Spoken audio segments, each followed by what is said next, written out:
And welcome back here to the National Cricket Stadium in St. George's, Grenada. And we've got our second match coming up. First match, Ginger Generals against Saffron Strikers. And Saffron Strikers won that match in rather comprehensive manner. Well, this afternoon we've got Cinnamon Pacers. They're going to be coming up against Clove Challengers. That should be a very interesting match indeed. And let me, while I'm here, give you this. Just let you know, tomorrow, God willing, we've got a couple of games. At 11:45, Clove Challengers will be against Nutmeg Warriors. And then later on during the course of the day, we should have Saffron Strikers against Bayleaf Blasters. So that's for tomorrow, God's willing. Tomorrow.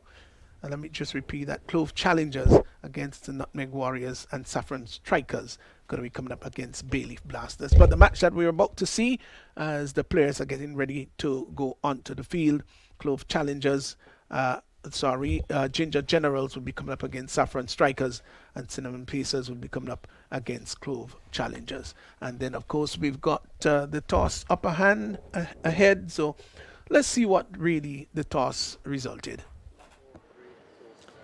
Welcome to the toss for match number 8 in the Dream 11 Spice T10 tournament season number 2. It is a big match for the both teams involved. Clove Challengers and Cinnamon Pacers, they've both lost their first 2 matches in the tournament and will be looking to see if they can register the first win in this match. We have here with us the match referee, Mr. Carl Felix, and the 2 captains, home captain Mike Narayan and the away captain for this match, Ronald Etienne. Mr. Match referee, over to you.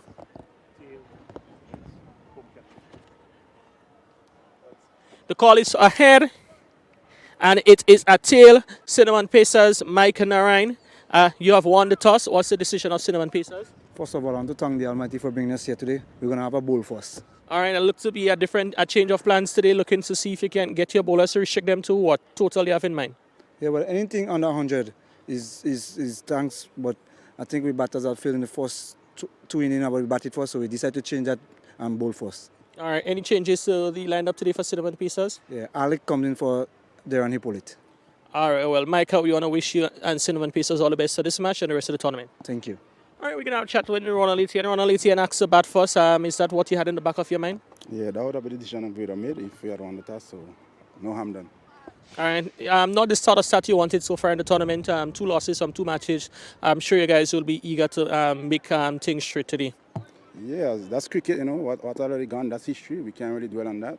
We just got to concentrate and focus on what's ahead of us, and which is the game today. Take it a game at a time, a ball at a time, and in the end, maybe get the score that we're looking for and come out and defend it. Talking about scores, what particular scores you'd have seen the pitch for the last 2 days, played on it yesterday, and what do you think might be a good one you guys can defend later on?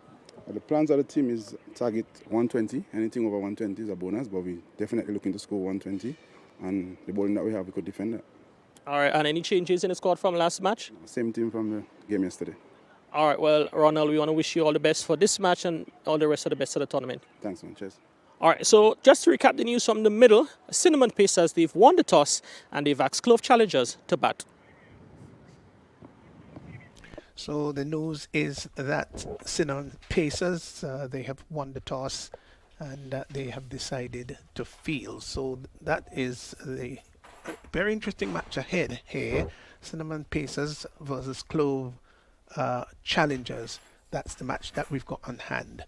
So let's just give you the lineup for both teams. For Cinnamon Pacers, Micah Narayan, Sean Andrew, Alec Athanaze, Jamie Buddy, Tate Carmichael, Chad Charles, Junior Cyrus, Javed Hazard, of course he's going to be behind the stumps, Desron Maloney, Jonathan Taylor, and Deshaunty Thomas. That's the lineup for Cinnamon Pacers. Let's go across to the Clove Challengers. Ronald Etienne, of course, is the captain. Ricky Alexander, Teddy Bishop is there in the lineup.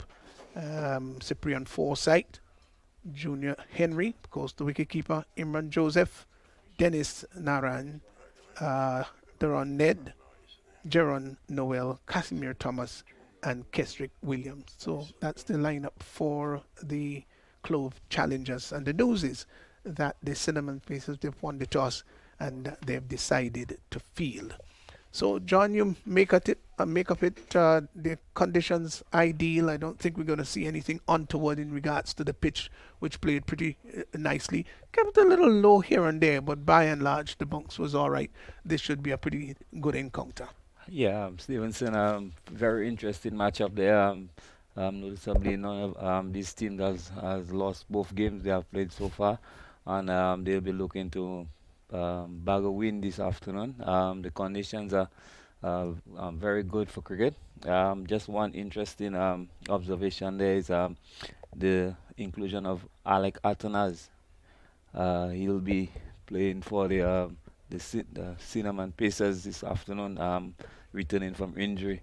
So he is a quality player, and the Pacers will definitely need his services here today.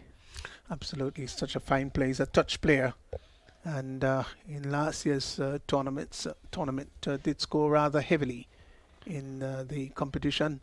And let's hope that the injury would not in any way interfere with his performance here today. So, Clove Challengers gonna be they're gonna be starting off. They'll be batting, and this should prove to be a very interesting encounter. Indeed, at the end of the game, somebody is going to. There's no question about one of them is going to get off the mark Yes, in terms of winning. definitely. So it's gonna be Taylor and yes, it's gonna be Taylor and Bishop. In fact, would be opening the innings. So both teams will have to play very hard indeed because they know that they need crucial points in this particular encounter. There is in fact no slips in. There's a third man backward point, cover slightly extended, extra cover, mid off, mid on, mid wicket. There's a deep backward square and a fine leg inside the circle. So it's going to be Henry. Well, Henry won't be taking strike, would he? Ned will be taking strike, Darren Ned, and Jonathan Taylor is going to be preparing to bowl to him. So I think all is set. The umpire seem to be happy. Everybody is happy. And here is Ned moving in to bowl to, or Taylor rather, to bowl to Ned. Big swish outside the off stump. That ball kept slightly low, but as if he had premeditated that he was going to hit that somewhere through mid-wicket. Yeah, definitely premeditated, and like you rightly said, this delivery didn't rise at all, and a big shot here by the batsman, first ball up. Yeah, eyes lit up and was going across the line of the ball. Here is Taylor once more with the number 8 jockey on his back. He passes the umpire now and he's there bowling to Ned. Taylor brings him forward, pushes it out just in front of square on the offside as there is no run. So they would really try to restrict Clove Challengers here. And if Clove Challengers could get up to 90 or 100, then it's going to be a bit of a challenge, won't it? Definitely, Stevenson. Taylor once more moves in to bowl to Ned, who to this delivery is coming forward, opens the face of the bat and steers the ball down to third man quite easily, gets a comfortable single. So Ned is off the mark and Challengers off the mark. It's one without loss. Yeah, a good start there by Taylor.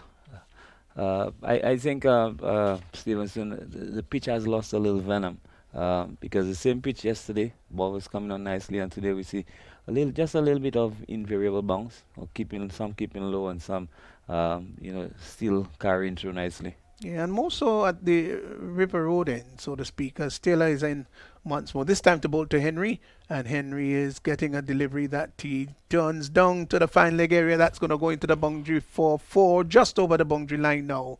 4 runs, signaled by the umpire. Maybe just slanting down the leg side and got inside and tickled it down to fine leg for 4. So he is off the mark. Total has now gone on to 5.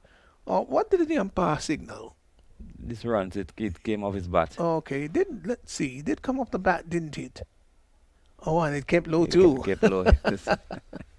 Yes, down to the boundary, got for 4. So Henry is 4.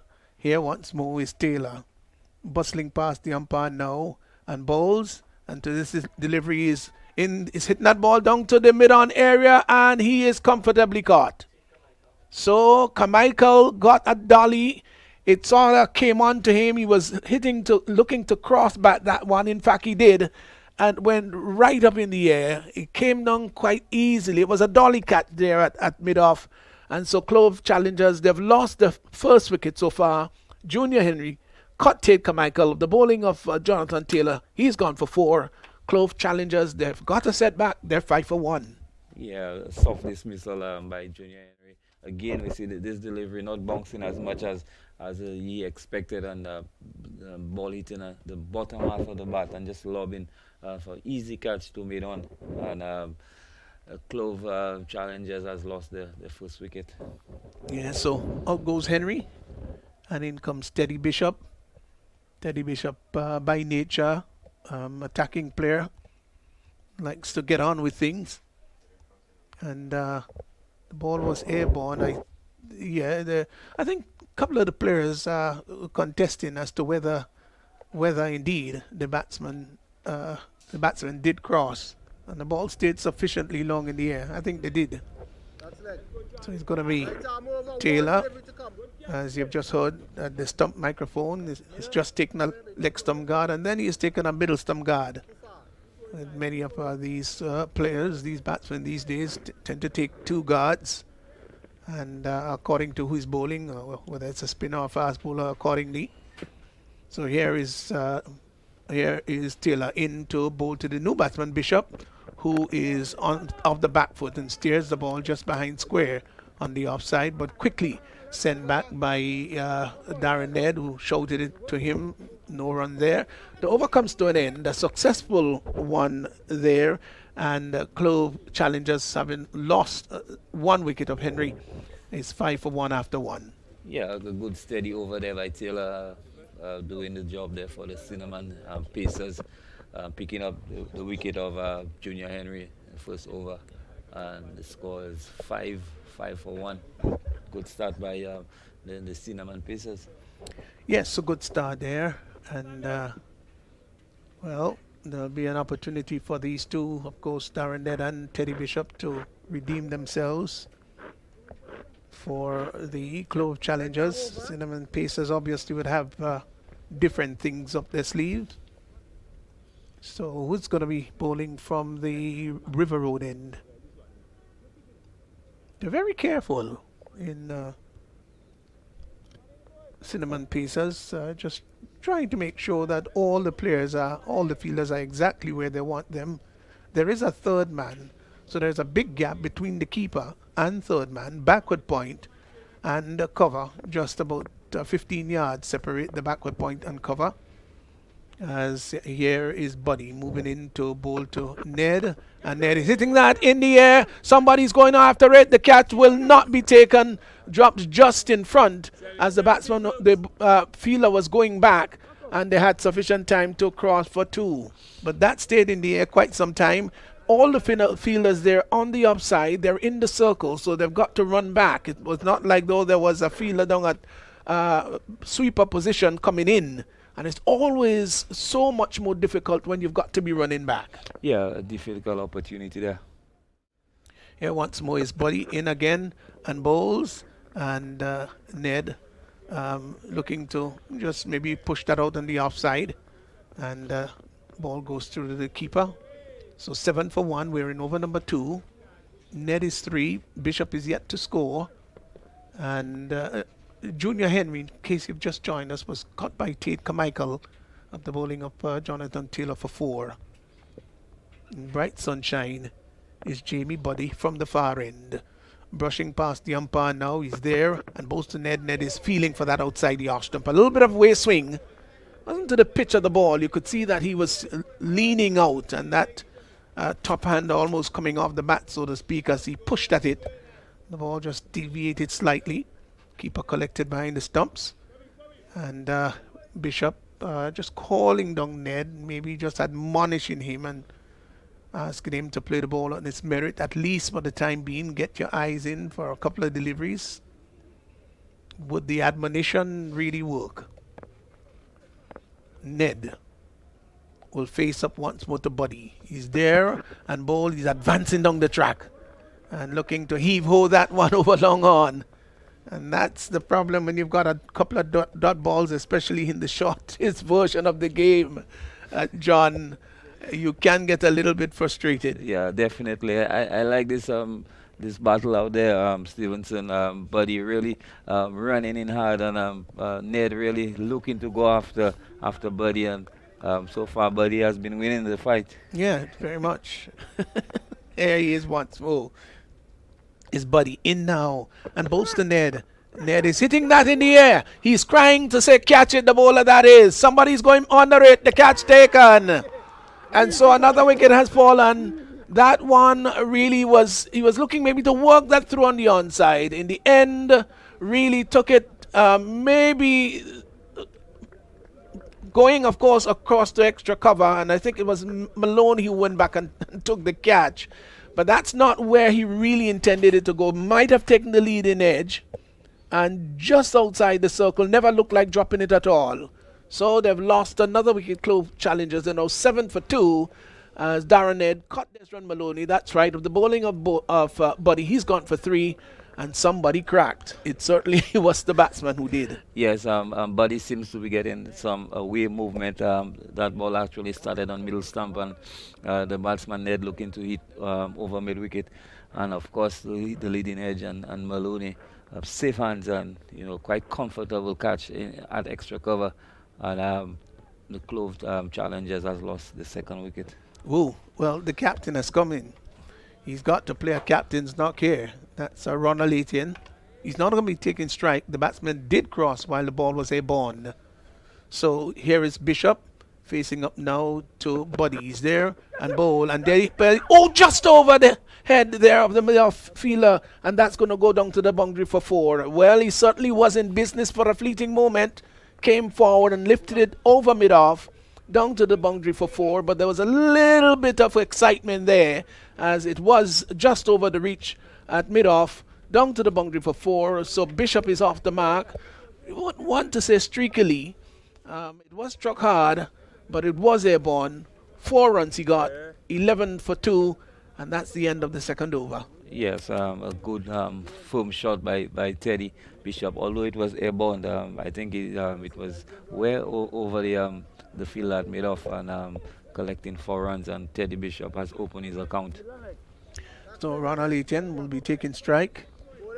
He's a burly man. You can see that he is strong. There's no doubt about it. Not the kind of person that you want to have any physical allocation with at all, because he is strong, Ronald Etienne. So here is Jonathan Taylor. Moves in to bowl to Etienne. Etienne dabs at a ball that is wideish outside the off stump, but not wide enough to be called a wide. Looked up rather quizzically to the umpire as if to say, sir, I think that was close enough. The umpire is in staunch disagreement. Said no, not wide enough. Total remains on 11 for 2. We're in the power play. Over number 3 in progress as it's once more Taylor in a nice approach. He's there now and bowls to Etienne. Etienne is looking to swing that. Does in fact connect. They've gone for 1, won't come back for the second as the return comes into the keeper's end. So they get 1. So he's off the mark. Is Etienne, he's gone to 1. And the total has pushed on to 12 for 2. Bishop is on 4. Now comes into strike. He's got a lot on his shoulders. His shoulders are not broad, physically speaking, but they're broad, figuratively speaking, I can tell you. Here once more is Taylor in and bowls to Bishop. Bishop is looking to swing that down to backward square the ball. Maybe just rushed onto him a little faster than anticipated. Maybe took it somewhere around the thigh pad and the ball dropped in front of him on the offside. So total remains on 12 for 2. Not the best of start here at all for Clove challengers. Cinnamon Pacers. Pacers, beg your pardon, have got them on the back foot. Taylor turns once more just inside the circle and begins to move in, lengthens and strengthens those strides. He's there now and balls to Bishop. Bishop is hitting that in the air. The ball goes over the. The catch is taken. Hakan Athanase has taken the catch. It was a good, superb catch. I say good, superb because his back was towards the ball, so to speak. It was airborne. He was down to backward point, and he had to run, I would think, about 10 to 15 yards back. And in the end, I would suggest took a pretty decent catch. Yes, a good running catch by Alec Atanas, but again, Stevenson, the Clove batsmen are really batting without a plan. Everybody seems to be just swiping across the line, and they have lost 3 wickets, and the score is only 12. They're not doing the team any justice by batting this way. No, absolutely not. Certainly was a poor shot, but let's not take anything away from the catch. It was a very good catch by Athanase. Now, when you've got to look over your shoulder to take the catch, it's never really easy. And that's why I really mark it as a pretty good catch indeed. So Clove challengers, they're 12 for 3. And Jonathan Taylor, 1.4 overs, no maidens, picked up 2 for 6. Yeah, Jonathan Taylor is doing the business for the Cinnamon Pacers. He's bowling with good accuracy, and really challenging the Clove batsman. Yes, so Ricky Alexander, beg your pardon, has joined Etienne, and he just came forward and pushed the ball out on the offside. That's Etienne. Again, the batsman did cross while the ball was airborne. 12 for 3. Over number 3 in progress. Just a 1 delivery remaining in this over. As Clove challengers, they're a sorry sight at 12 for 3. Taylor once more moves in to bowl to Etienne. He's there now and bowls. And Etienne looking to turn that out on the onside. The catch is taken. Oh, he's dropped it. Oh my God, he has dropped the catch. Would you believe it? It was a dolly. It was so easy. I think the Queen of England would have taken that so easily. You can't believe that he dropped that. Well, let's look at the replay here. Looking to turn it on the onside. The leading edge was taken and went out to cover, settled under it, and gee whiz, that's what you call a dolly. Dropped it. Definitely, Stephen. Would you believe it? I'm sure he won't get an easier one. No, Cyrus, absolutely no. He dropped it. Well, he wouldn't forget that for a long time. He really won't. So it should have been 13 for 4. Oh, well. I thought he snapped it up. Can you believe that he dropped it? You can't drop an easier catch than that. Well, that's how it goes. And maybe on another day he will take a stunner. Who knows? That's how the game of cricket goes. That's right. So Michael Narayan, of course, the old veteran, wily veteran there, Narayan has come into the bowling attack. It could have been 13 for 4, but rather it remains there 13 for 3. 3 overs gone. So here is Narayan moving in now to bowl to Etienne. Etienne is cutting well, fine shot. That's 4, beautiful shot outside the off stump, and he was backing away, and he slapped that through backward point, beg your pardon, and it raced away to the boundary for 4. That was a lovely shot. Yeah, the shot on wide and asking to be hit, and the batsman Etienne, after getting this easy life, really capitalizing on a loose delivery by Narayan. He has got right on top the bounce of it. He's gone to 6, 17 for 3. As Micah Narayan moves in again, there he is and bowls to Etienne. Etienne is turning that up on behind square on the leg side. Gets a single. Leg by has now been confirmed by the umpire, standing on one leg and vehemently hitting the opposite leg. So total has gone by 1 now to 18. 18 for 3 brings Ricky Alexander into strike. I think last over a couple of deliveries I said Richie Oliver.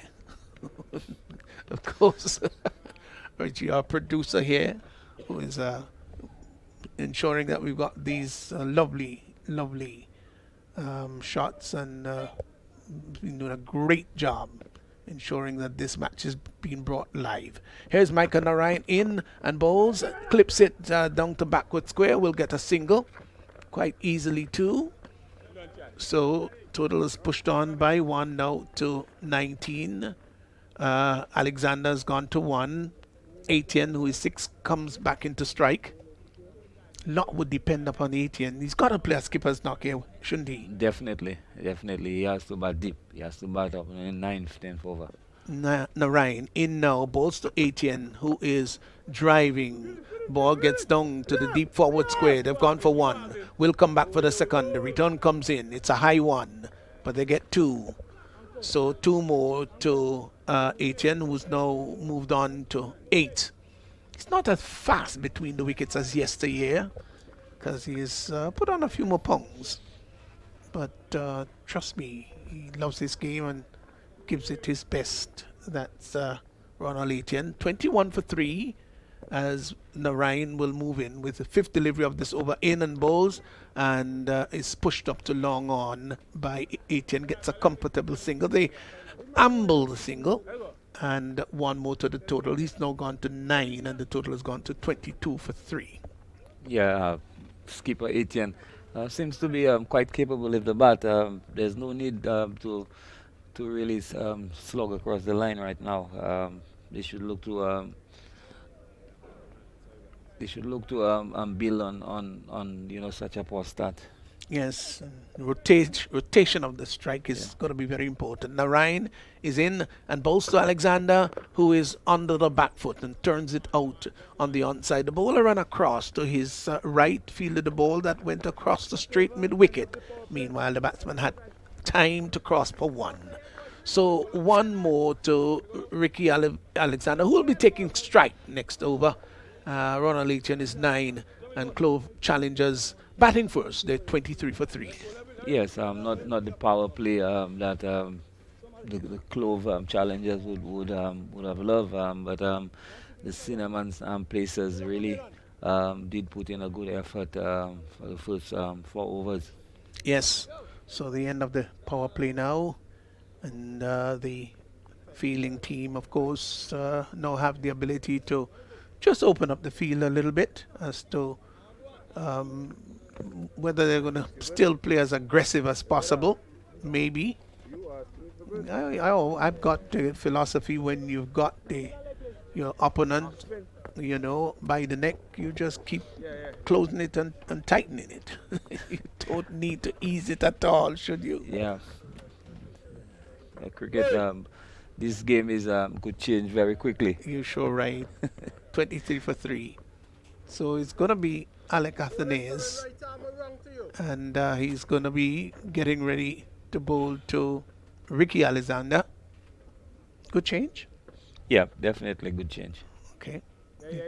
If John says good change, nobody in the world could doubt him about that. There's no use arguing with it at all. He always seems to get it right. 23 for 3. Alec Athanaze, my favorite Windward Islands cricketer. I think he's such a talented player. There's no question about it. When he was much younger, used to love to see him use his feet. Such a fine touch player. Moves in to bowl to Alexander. Alexander is looking to maybe push that out on the offside, off the back foot. Doesn't make contact. And the keeper, in all his jubilance, collecting behind the stumps. Hazard and plucking off the bail in the process. No harm done. Athanaze. Yeah, I think he's satisfied with the field given to him. Moves in now to bowl to Alexander, who is coming forward. Hits that ball in the air. It's coming down to the long on area. The catch is going to be, oh no, he's dropped it. Oh, he's dropped it. And the ball goes over the boundary line. Tate Carmichael looked very comfortable, never looked as though he was going to drop it. And in the end, he did, and practically parried it over the boundary line. And what should have been a dismissal has turned to 6. Wow. 29 for 3. Here once more is Athanaze. Bowls to Alexander. One that is shorter and flatter in the air. They've gone for 1. wouldn't come back for the second. Arthanes ran very quickly across to his right, covered about 20 yards, prevented the batsman from crossing for the second run. The mid-wicket fielders right back on the boundary, and that's why Arthanes had to cover such ground, but he did it quite well. So one more to the total. Both batsmen are now on 9. Etienne is on 9, facing up to Arthanes, who gets inside the line and turns that down to the mid-wicket area, and again goes over the boundary line. But we'll have to wait and see in the replay whether he did get a hand to it, but was he inside? That's No, another question. He was outside. The ball Okay. was way outside. So it was outside. 6 runs. Let's look at that on the replay. And he was outside. Well, another 6, 2 sixes in the over. 36 for 3. HN has moved on very quickly to 15. So Arthanes won't be happy about this. He's got 2 sixes already in the over. One that should not have gone for 6 at all, and the other was a genuine one. Arthanes will now come, he's going to come from round the wicket. And he's going to bowl to Etienne, who is motored on now to 15. There he is. And bowls to Etienne, who is getting a shorter, flatter delivery. Gets onto the back foot and cuts that down to backward point. That's going to go very close to the boundary. In fact, it goes over the boundary line. Was a sliding tackle there, hoping maybe just to pull it in. And in the end, the ball escaped the grass, down to the boundary for 4. That was a lovely shot. Waited and then dabbed it nicely. The latest of cut. And it went down to backward point for 4. 19 to Etienne. 40 for 3. Well, this has been a very expensive over. 17 runs coming off it. As here once more is Arthanes. Will move in to bowl to Etienne. Here he is now. And bowls. And Etienne is hitting that down to the mid-wicket area. We'll get one. They're coming back for the second. No, they decided against it. Maybe quite rightly too. As I did say a little earlier, Etienne is not as fast as he used to be in the former days, of course. So the over comes to an end. 5 overs gone. 3 for 41. Clove challengers. And this pair would be a critical pair to the ultimate total of the Clove challengers. Yes, Alec Atten has overcosting some 18 runs, and the run rate has now jumped to 8 and over. And so the Clove challengers are 41 for 3 now, and some good hitting there by both the captain, Roland Etienne, and Alexander. Well, John, I will challenge you in the aftermath of your over because you did say it's a good move, but a good move yielded 18 runs. Yes. But to be fair with you, there was a drop catch. There was a drop catch. Yes, definitely. So it's going to be Etienne taking strike. He's on 20. And here is Deshante Thomas from the far end, brought into the attack. Left arm round the wicket, outside the off-stump shot. That should have been banged through the covers. Maybe his eyes lit up. It might have just come through a little faster than anticipated, though. 41 for 3. Etienne settles. He's 20. And here once more is Thomas. Deshante Thomas in now and bowls. And he's looking to swing that down to backward square. Doesn't make contact. The ball cannons into the pad and ricochets out on the offside. And the keeper very quickly has a peeling off the right glove. Picks the ball up. No chance of a single. Total remains on 41 for 3. Thomas once more from the River Road end in bright sunshine between the stumps and the umpire, round the wicket, and bowls to Etienne advances on the track, hits that sort of inside out. That's going to go all the way now with 4 runs. Just a couple of bounces before it goes over the boundary line. He advanced on the track and hit that inside out. It was a lovely time shot between the cover and the deep long off fielders down to the boundary for 4. He's got to 24 and the total has moved on to 45 for 3. Yes, a lovely shot by the captain, using his feet and hitting that ball on the bounce and over extra cover. A lovely shot. Yes. Well, they're strengthening that offside field. That Straightish extra cover has been plugged. Here is a delivery outside the off stump off the back foot and cuts the ball down to the sweeper position. There is Etienne, gets a single. He's gone on to the quarter century mark. He's gone to 25, and the total is pushed on now to 46 for 3. We're in over number 6. So Alexander, who is 9 of 5, comes into strike. Here is Thomas from the far end again, wrong the wicket and bowls. And he's hitting that in the air. And that's going to go all the way over long on. That's 6 runs. Lovely shot. He hit it flat rarely. It wasn't one of those that went very high in the air. It was flat enough, but it had sufficient power and great distance to over the long on area. And that was a lovely shot for 6. Alexander has gone to 15. The 50 has come up, is 52 for 3. Here is Thomas again in and bowls, and in a very nice, clever manner. That's Alexander just opening the face of the bat and glides the ball down to cover in a rather sedate manner. There's a bit of poetic touch about it. Got a single. He'll be taking strike. And 6 overs gone after 6 challengers. That's Clove challengers. They're 53 for 3, 53 for 3. And the run rate has gone up to 8.83. Yes, Stevenson, the last 2 overs, he leaned some 30 runs. And Ooh. yes, and the Clove challengers really starting to put the innings together. And to be quite fair, the Cinnamon Pacers not really doing themselves any justice. Absolutely not. So 30 runs coming off the last 2. And what was looking as a paltry total over I guess maybe 3 overs ago. Now the prospects look much brighter.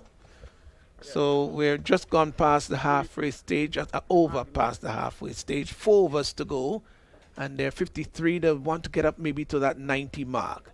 So it's going to be Junior Cyrus who's going to be preparing to bowl to Richie Alexander. Here he is now in there and bowls to Alexander. Alexander gets a short delivery that he really should have punched away. Wide signal by the umpire.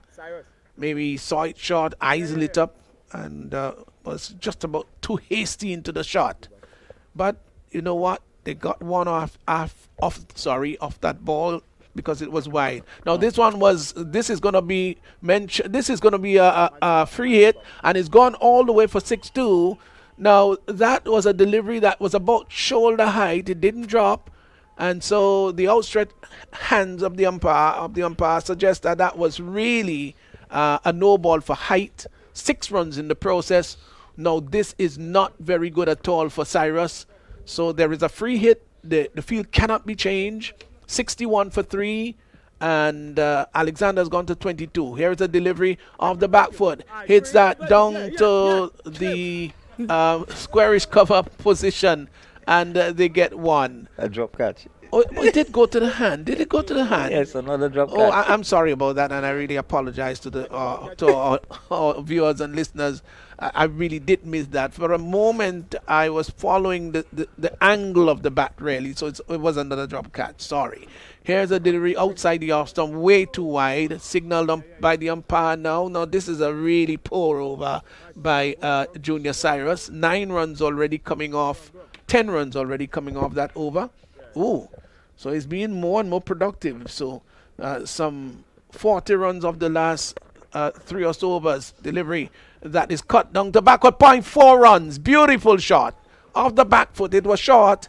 And he hit that behind square on the offside.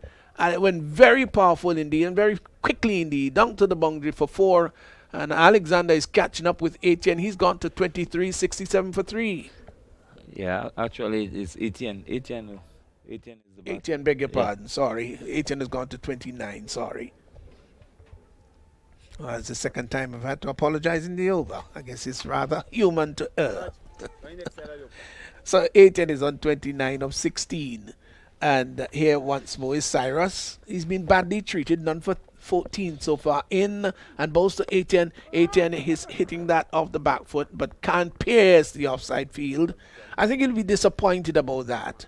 Ball going straight to the fielder there at extra cover. and the total remains on 67 for 3. Cyrus is in once more and bowls to Etienne. Etienne is looking to late dab that one, but the ball might have just skid through and didn't make contact. The keeper collecting behind the stumps. 67 for 3. Etienne is 29. Alexander 23. Over number 7 in progress. Here is Cyrus in and bowls to Etienne. Etienne is coming forward, advancing down the track. And I think that Cyrus saw him coming, just pulled it back a little bit and sprayed it slightly wide. And the ball was cut down to backward point. The batsman had time to cross for 1. 1 more to Etienne's total, which has pushed him now to 30. And Clove challengers, they've gone to 68 for 3 as Alexander now comes into strike. Here is Cyrus, bowls, and the ball is driven up to a wideish long off. They will come back for the second run. The return comes into the keeper's end, and they get 2 quite easily.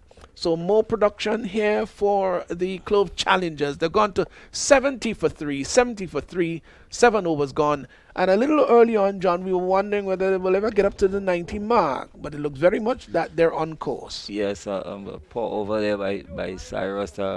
He laid some 17 runs in this over, and the Clove challengers looking a lot better now at 70 for 3 after 7 overs, and the run rate has gone up to 10. And Stevenson, in this format, anytime you have a run rate of 10, it's challenging for the opposition. Very much. So the Clove challengers looking very good right now.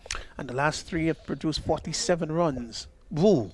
Oh, that's a lot. It really is a lot. 47 in 3 overs. Wow.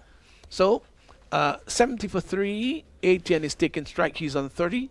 As here is Chad Charles. In, bowls, outside the off stump, hit down to the deep extra cover position, and that's going to go all the way for 4. He hit that one off the back foot and opened the face of the bat and hit it inside out. Let's look at that. Off the back foot, and he hit it hard. Don't forget, guys, he's a big man. And he belted that through the extra cover area. 4. He's gone to 34. It's 74 for 3. Yeah, positive shot by the captain, Etienne.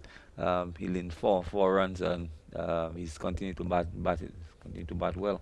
Here is a delivery outside the off stump of the back foot. In the air, the catch is Another drop. dropped. Oh, well. It should have been taken. Thomas down there at the deep, wideish, long off, and it was not the simplest of catch in the world, I must say. But when it reaches into the hands like that, you've got to take it. Another drop catch, 75 for 3. Here is a delivery that is cut behind square. Fine shot, 4 runs. No question about that one. Nothing iffy about that one. Not catchable outside the off stump, and he used the pace very well, opened the face of the bat and hit it nicely behind point. 4 runs. It was airborne for a while, but bisecting those 2 fielders, he is now gone on to 29, is 79 for 3. Yes, a good shot there by Alexander, really opening the face of the bat and finding the gap quite efficiently there and getting 4 runs. Charles once more in and bowls to Alexander. Alexander is looking to whip that through the onside. Succeeds in doing that just to the right of the square leg umpire. Gets a comfortable single. So he's moved into the 30s. In fact, exactly 30. And the total has moved on now to 80 for 3. Brings the more burly of the 2, Ronald Etienne, into strike, who's on 35. Here is Charles in now and bowls to 6. Ooh, 6 runs. That was a delivery on about the leg stump. And Etienne rocked on the back foot and used all the muscle in the world and hit that strongly over the deep mid-wicket area. That's gone a long way. I would think maybe about 80 yards. 6 runs indeed. He's gone to 41. It's 86 for 3. Yes, Etienne doesn't need a second invitation. He gets the ball over the boundary quite easily. Whoa. Well, things are really happening here. Here is again once more, bowls to Etienne outside the off stump and gets a wide. The umpire has just confirmed. So 1 more to the total, which has now gone on to 87. The run rate now 11.11 as it's once more Charles in and bowls to Etienne. Etienne is getting a wideish delivery that he cuts down to the deep extra cover area and the ball goes over the boundary line. 4 more. Wow, wow. Well, everything is falling apart. Everything is falling apart here for the Cinnamon Pacers. Four more runs, and that completes the over. So at the end of the over, 21 runs, in fact, coming off that over, and we have 68 runs coming off the last four. Yes, another poor over there by Charles, and the Cinnamon Pacers really falling apart, and the Clove Challengers now move on to 91, and a partnership of 79 between Etienne and Alexander is a very good score right now, Stevenson. Absolutely, 91 for three, 8 overs gone. So as to the question we were posing all the time as to whether they will get up to the 100 mark, there, if we go in sequentially, they're going to get well beyond the 100 mark. 2 overs to go and 91 for three. HN is 45, Alexander is 30. So as John has just confirmed that the partnership is 79, and the run rate right now is 11.38. 11.38. That is big, really big. Buddy is hailed back into the attack. He's bowled well, 1 for 6 in the only over he has bowled so far. So it's going to be into his second over. Whether he's going to stem the tide of runs here, we'll have to wait and see. Here is Richie Alexander facing up to Buddy down the leg side, looking to turn that maybe down to the fine line. He's pretty lucky there, John, because if he had gotten just a little nick onto that, that could have gone down to the fine leg boundary for 4. Yes, definitely. There's only one man station at short fine leg, and any tickle, whether it be part or bottom, he would have run down to the boundary for 4. Yeah, he was very lucky there, I dare say. Has an opportunity now to redeem himself. That's Buddy 1 for 7, and he's into his second over. He's got a third man backward point, cover right back on the boundary. There's a conventional extra cover, long off, long on, deep mid wicket. As here is Buddy moving in now to bowl to Alexander, who is looking to whip that through mid wicket. Maybe takes the back pad, confirmed by the umpire to be a leg by. So, one more to the total. It's now gone on to 93. 93 for 3 brings Etienne, who has the opportunity to get a 50 here. Is 45. Yes, and he has batted sensibly today. Buddy, well, we've had 8 extras so far in the innings. Moves in 7 rather, and bowled down the leg side. Confirmed a wide again by the umpire. This is not very good bowling at all. And total moves on by 1 to 94. 94 for 3. HN is 45. Ricky Alexander is 30. The partnership is worth 82 and the run rate 11.51. Can they bring it up to 12? Here once more is Buddy. Moving in, passes the umpire now and bowls, and Alexander hits that over the deep mid wicket area. That's gone a long way. That's gone imperiously. It was a regal hit. That's gone for 6 now, confirmed by the umpire. All the fielders, they stared rather helplessly as they saw that ball sail through the Heavenlies over the boundary line. 6 more there to 80, and he's gone to 51. The 50, in fact, has been posted for him. Congratulated there by Alexander, and the 100 has also been posted. Yeah, this is a massive 6 by Etienne, and a well-deserved half century by him today. Oh, yeah, he's really batted very well. He's been power hitting. But he's in and bowls, and he's wrapped him on the pad. There's an appeal for leg before as the bowler runs through very quickly, try to essay the run out. And all is well that ends well, but the umpires just signaled that that was a leg by. So 101 for 3. 101 for 3 as Ricky Alexander now comes into strike. So they've seen 100 on the board, and they'll want to push that a little deeper. Yes, very much so.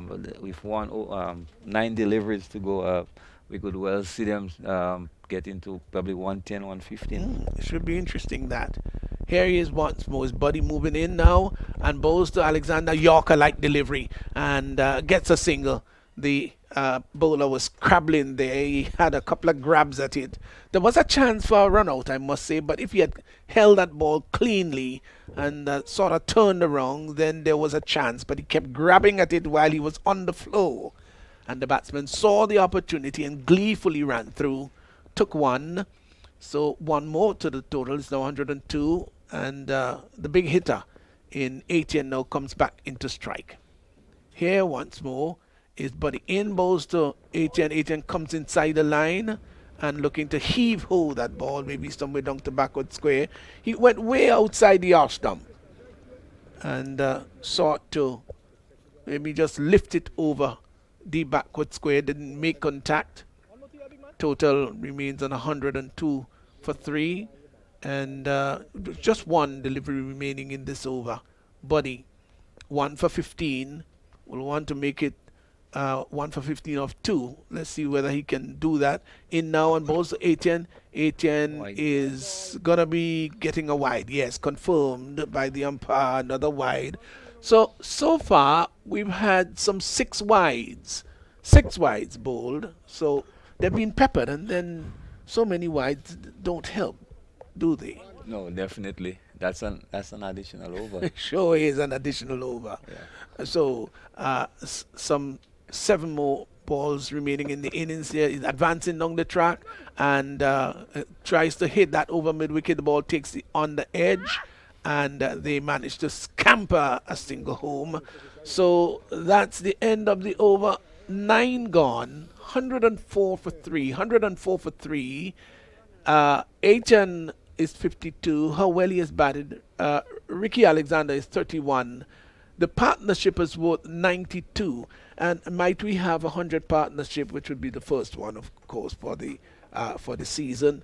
We'll have to wait and see. But there is a distinct possibility if they do get 8 runs in this final over, that they can have something as a milestone of getting a 100-run partnership. Yes, Stevenson. I think it will be a well-deserved 100 partnership because both Alexander and Etienne, have batted superbly this afternoon. They certainly have. There's no question about it. And they came in when things were really, really bad. It really looked rather precarious for them and rather dangerous. But they redeemed themselves rather well. So here is Micah Narayan in and bowls to Etienne. Hits that down to wideish long on. They're hurrying back for the second run. I think he's run out. Yes, he is. Well, they were saying to themselves, here is a fine opportunity to come for the second run. They both said 2-2. You can hear it in the stump microphone. And in the end, well, Alexander was run out, but they really wanted, I think he really wanted to get Etienne back on strike. He is gone for 31. And so the challengers, Clove challengers, they're now 100 and 104 for 4. Yes, Alec Alton is doing a brilliant piece of fielding down on the long on boundary and returning a swift return back to the ball and dislodging the stumps. And a brilliant partnership has now been broken. But kudos to Alexander. He really played a gem of an innings. But he has nothing to be ashamed about at all, really. Is Alexander. He played his role very well and did a great job to ensure that his team's total now 105 for 4. So Etienne is now joined by Imran Joseph, who hits that down to the long off area. Oh, the catch has not been taken. That's gone all the way. So that's a 6 by Etienne. It was pitched up and he came forward and drove it. And the long off fielder looked as though he was in business for a while. Just parry that over the boundary line. All the ones now on the board. 1-1-1 for 4. And that was a bad miss. Yes, that's certainly a bad miss by the fielder down on the long off boundary and just giving away six easy runs again. Yeah, Thomas, we're told on the long off boundary. Well. 111 for 4. So here once more is Narayan in now and bowls to HN, who comes forward, drags the ball down to forward square, thought about the single, started to come for it, but then realizing that Imran Joseph was stranded there, well, he fell down, slipped and slided, and said quickly, no, no, no, no, no. You can hear it coming through the stump microphone. He was not interested in at all. He would not have made it. He would not have made it at all. So it's 112 for 4 as Imran Joseph now comes into strike. So here is Micah Narayan moves in. He's a short bowler. He's in and bowls, and that is flat batted down to the long off area. The return comes in very quickly. So there is no chance for the single, backed up there by the keeper. It did come to the non-striker's end. It seemed to be a comedy of errors there. In fact, the umpire seemed to got it in line with the throw, luckily moved away, and they saw the opportunity to take the second, but they decided against it. Might have been just too risky.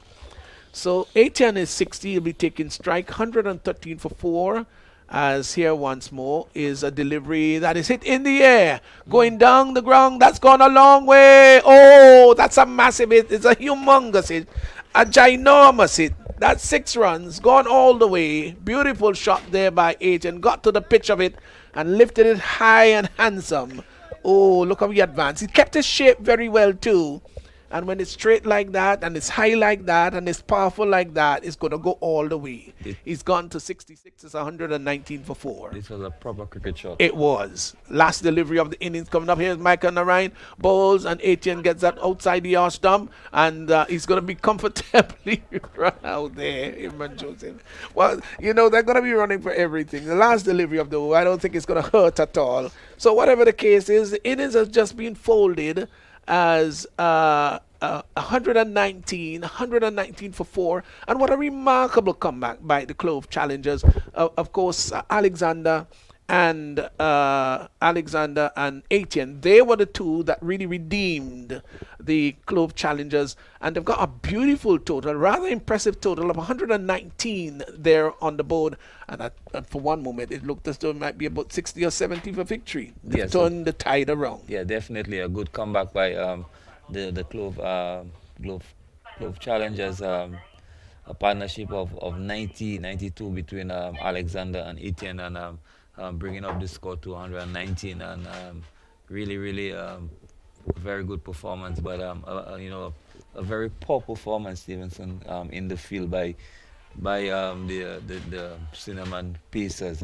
Drop in about 4 catches, and you know, misfield some crucial boundary saving deliveries, and hence the reason the score is 119 for 5. Yeah, well, they will chide themselves. They will go back to the dressing room, and there is no use for them to go out there and quarrel. What they need to do now is to get out there and bat. And after the match, whatever the outcome is, I think with the team meeting, they'll be able to see the deficiencies and where they really went wrong. So I think we do have a post-innings interview. Well, we're looking Denroy down there. He's lost his hat in the process. It's rather windy. Who you've got with us there, Denroy? Hey, thank you very much, Stevenson. I have Jonathan Taylor. Jonathan, the first 3 overs you all bowled beautifully, but after some drop catches, things went here. What do you think on the innings so far? Well, I think after the first 3 overs, we had a plan. We came out to execute with it. Unfortunately, coming to the ending of the first innings of the game, it didn't finish as well for us. But I think it's just about staying positive and just continue until the end. I think you all will pride yourself on fielding, but a lot of drop catches. What went wrong? Really unfortunate day. Can't say what happened. We did a lot of fielding drills and we were quite positive in the field. I think maybe just one of those days where we didn't get it right. Okay, but you're chasing 120 for victory. Do you think you have the batsmen to chase on such a high total? Yeah, I think we have quite a great amount of players, and we have likes of Ali Katanes, who know when he gets going he could destroy any bowling. Unfortunately, Tate hasn't gotten up, but we know in his ability.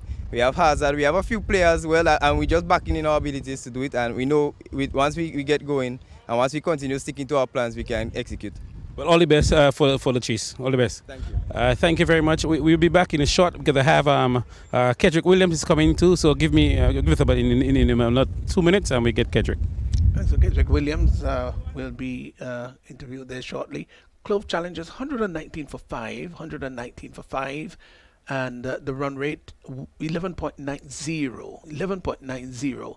So it's a tall order, a big asking. Impossible? Absolutely no. They could possibly change this wrong. Let's go back to Desroy. Oh, he's seemingly not quite. Yes, he is ready now. Yes, thank you very much, Stevenson. With me, we have Kedrick. Kedrick, the first 3 overs, you were in a bit of border, but after there, you have a beautiful captain innings by Etienne, 60-something and not out. What are your thoughts?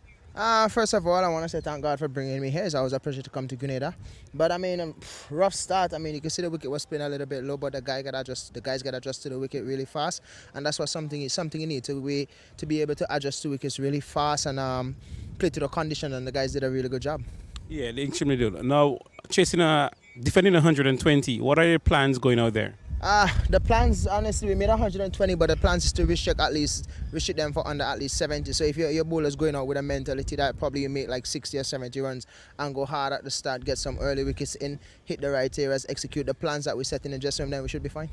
Well, all the best for the chase. Thank you very much, Kedrick. Back to you, Stevenson. Right, so challengers, after having a rather shaky and dangerous start, they redeemed themselves quite remarkably to score 119 for 5 of the allotment of 20 overs. The extras were rather large, I dare say, 7 extras in the process there. And it's a great opportunity to see a really good match with 66 not out by Etienne. Alexander also came very well with 31. They were the 2 main scorers for the Clove challengers. And now it will be up to their bowlers to see how they can defend that. Yes, Stevenson, Kedrick said it right. You know, the mindset has to be 60 or 70 runs, and not think that you have 120. So the Cinnamon Pacers would definitely look to go after it. It's not beyond them, because the ability of players like Atanaz and the rest is really not beyond them, but it will take some doing. It certainly will, and we'll be on hand to, of course, bring you the live broadcast, which would be just a few minutes from now. So the victory target, 120.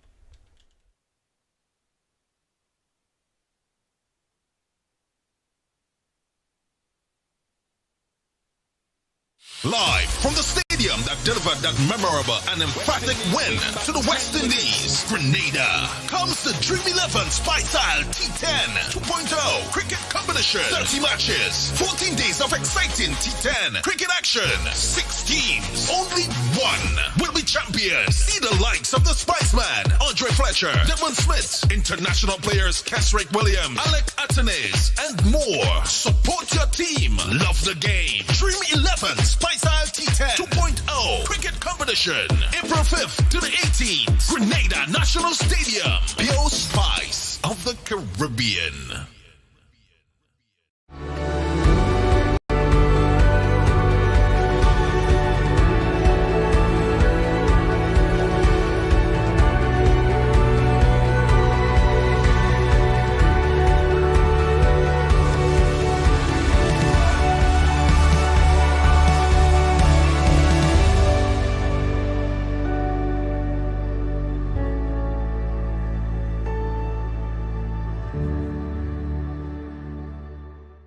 Energy.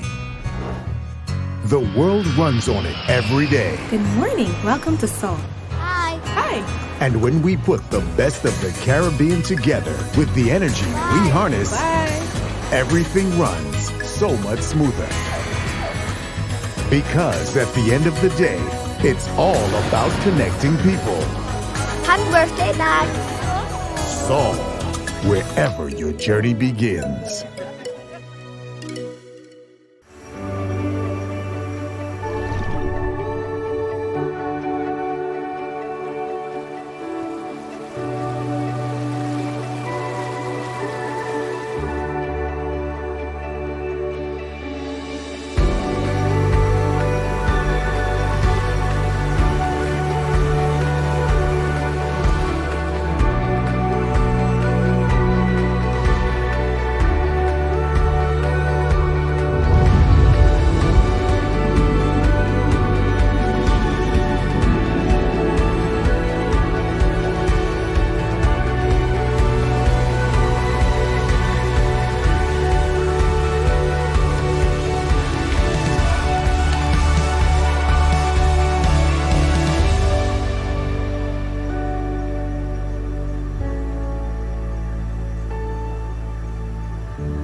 Imagine having the home of your dreams.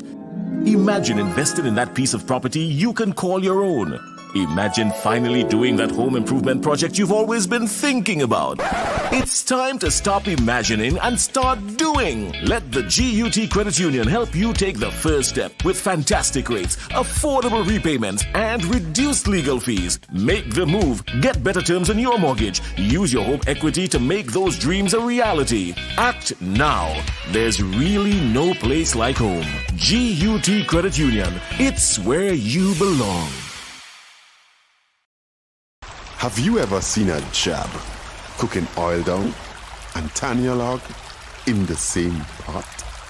Neither have we until now, but we guarantee there is a whole lot more amazing things to see on your next trip to Grenada. And if you encourage someone to book an adventure to our island paradise, then you can be one of the winners of special.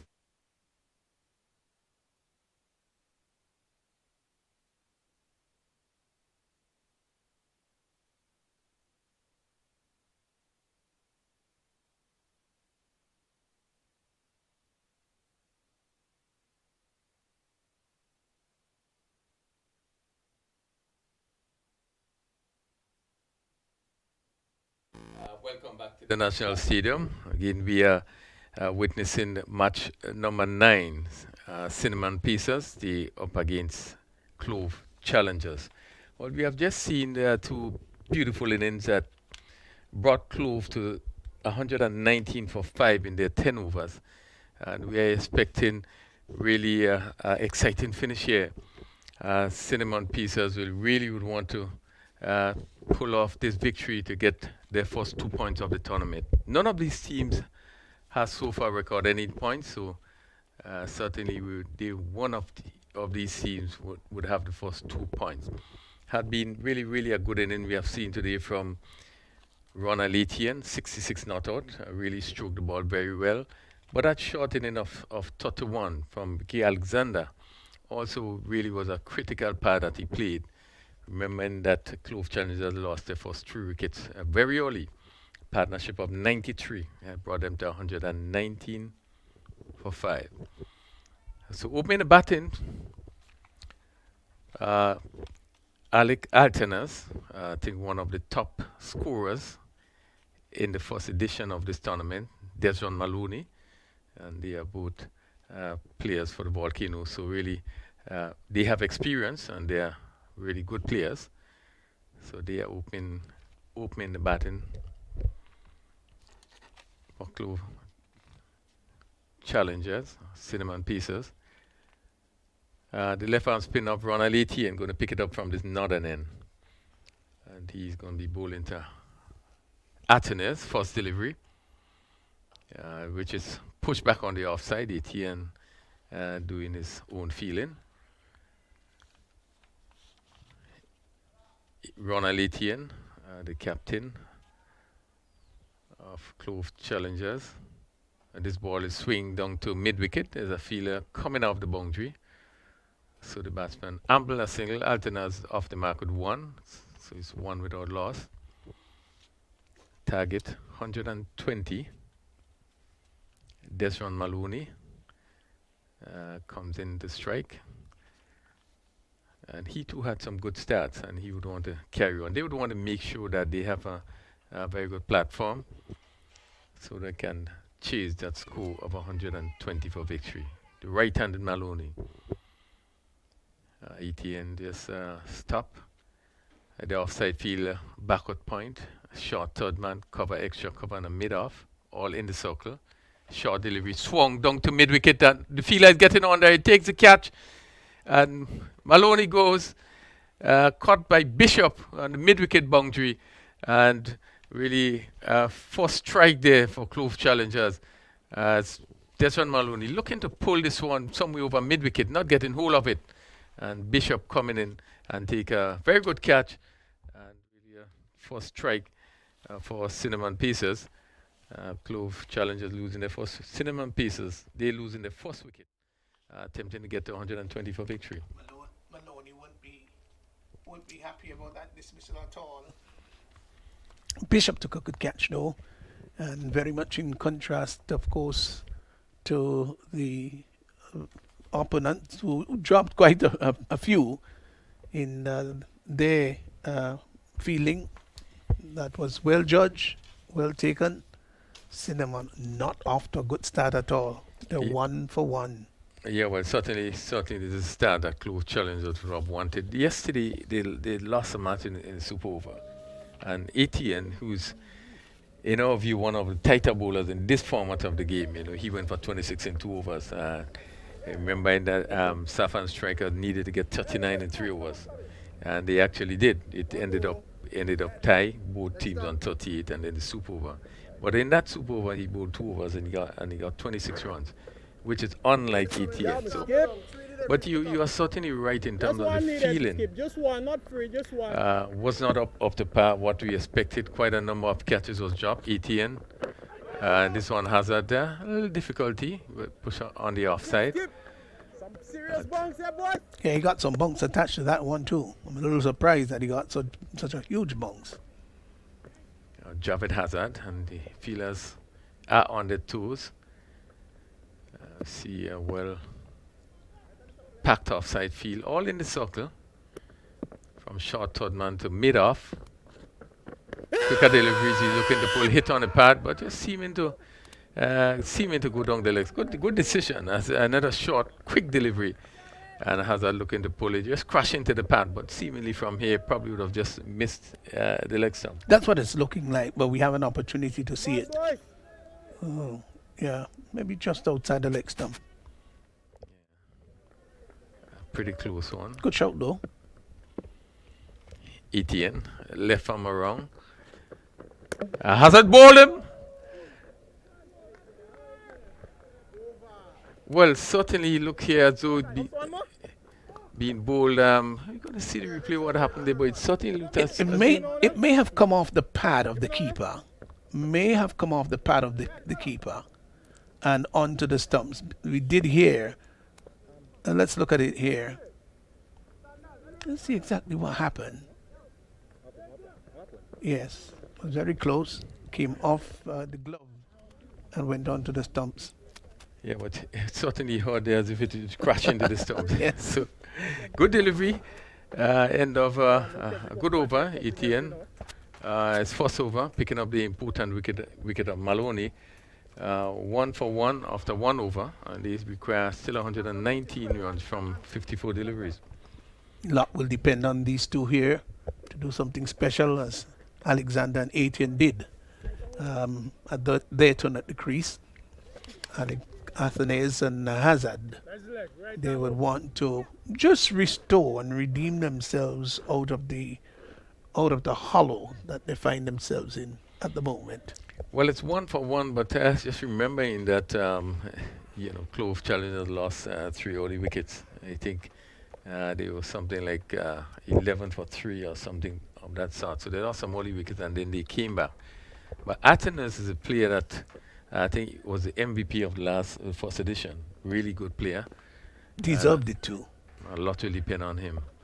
As we look at Jaron Noel, the right arm off spinner, and he's coming over the wicket to bowl to Athenaeus, who is looking to drive again. Ball right up, not getting hold of it.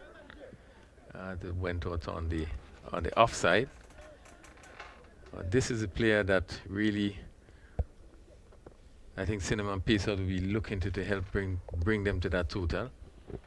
But Noel, this one is playing straight to backward point. Etienne, the captain, very quick.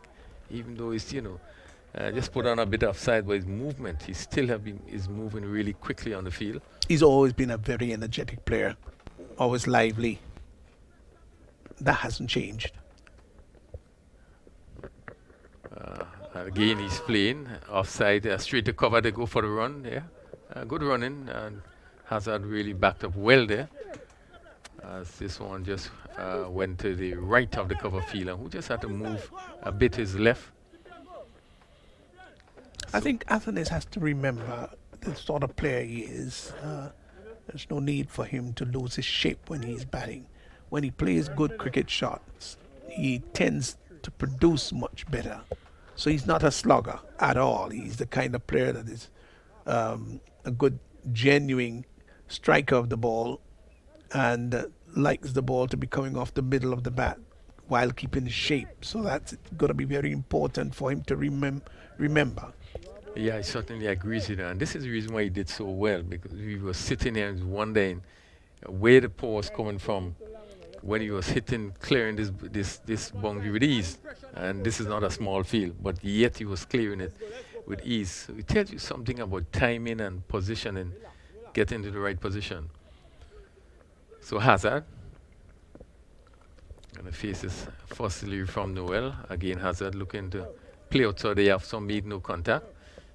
Looking to probably pick that gap between backward point and cover square.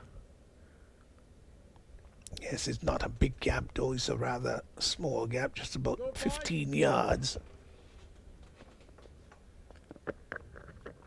And this one hitting 2 mid-wicket, and this could go down to the boundary for 4. Just picking that gap between the mid-on and the mid-wicket wide, and it goes down to the boundary for 4.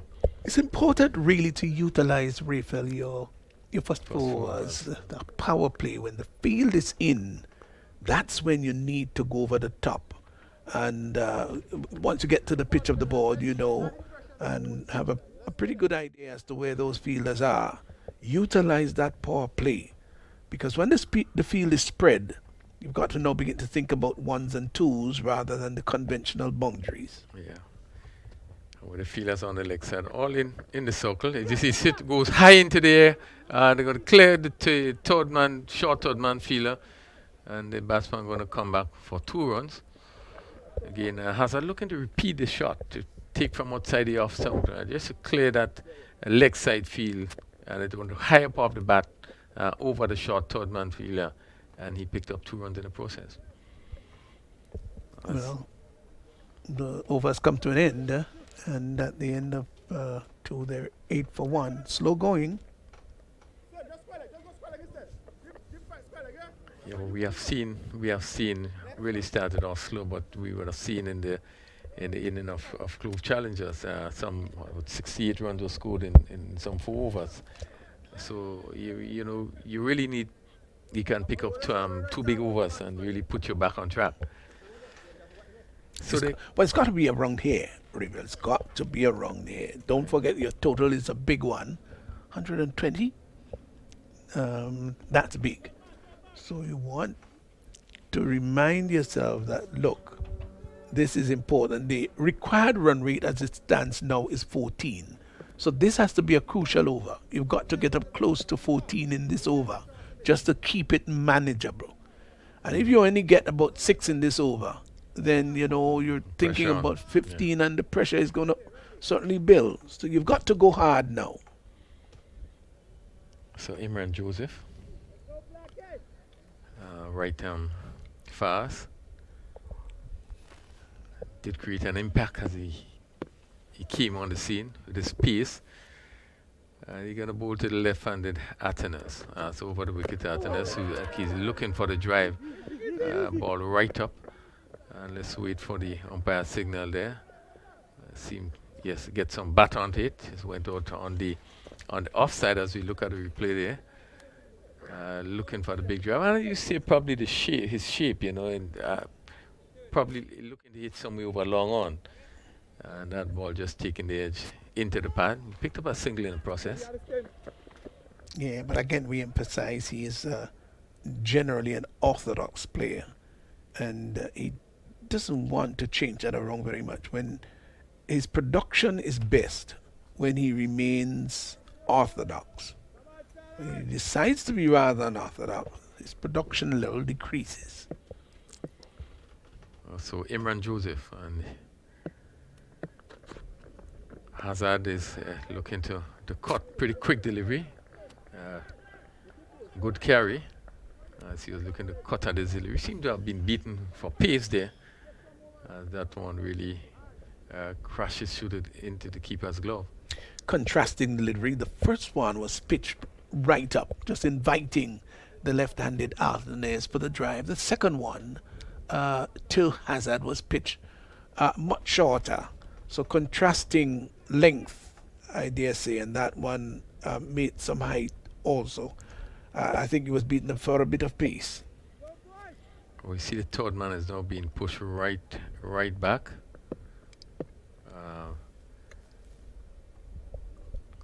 Just so the two fielders out, third man right back on the fence, and we have the deep backward square on the fence. And on the leg side, we have a short fine leg, mid wicket, just to the left of the square leg umpire, and a mid on the offside, backward point, cover, extra cover, and a mid off as Joseph.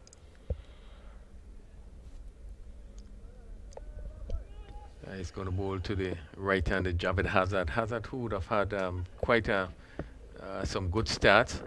And this will be signal wide down the leg side. As Hazard looked to clip this one somewhere to mid-wicket. Joseph just trained in line. It's 10 for 1. Yeah, but it has been a lovely day of cricket. Quite beautiful, clean, pristine day with the sun shining out quite marvelously. Yeah, and certainly we look at some of the persons who would have helped in this Spice Mass. This one, they said, beautiful shot through the covers. Actually went through the field at cover. This was short in length, and Hazard was on top of it and really hit it really well all along the ground. And he went through the covers for 4. Let's see, give himself room, and really smashed it as it went past the fielder for 4. Yeah, that was hit hard. He advanced on the track and sort of played through the line of the ball and smacked it through the cover area. That went very quickly across the turf.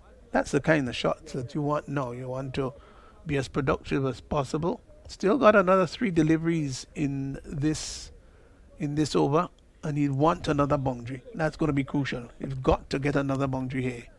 So 6 runs in the over so far. Still with 3 deliveries. And he's swinging hard and high. In there, somebody going to get to it, but no ball being called there by the umpire. And let's see that goes down over the rope for 4. Another short delivery, and Hazard swinging very hard as we look at the replay here. Probably just overstepping. He got it high on the bat, but with the pace, it really carried down to deep backward square. And let's see. And it drops. Let's see.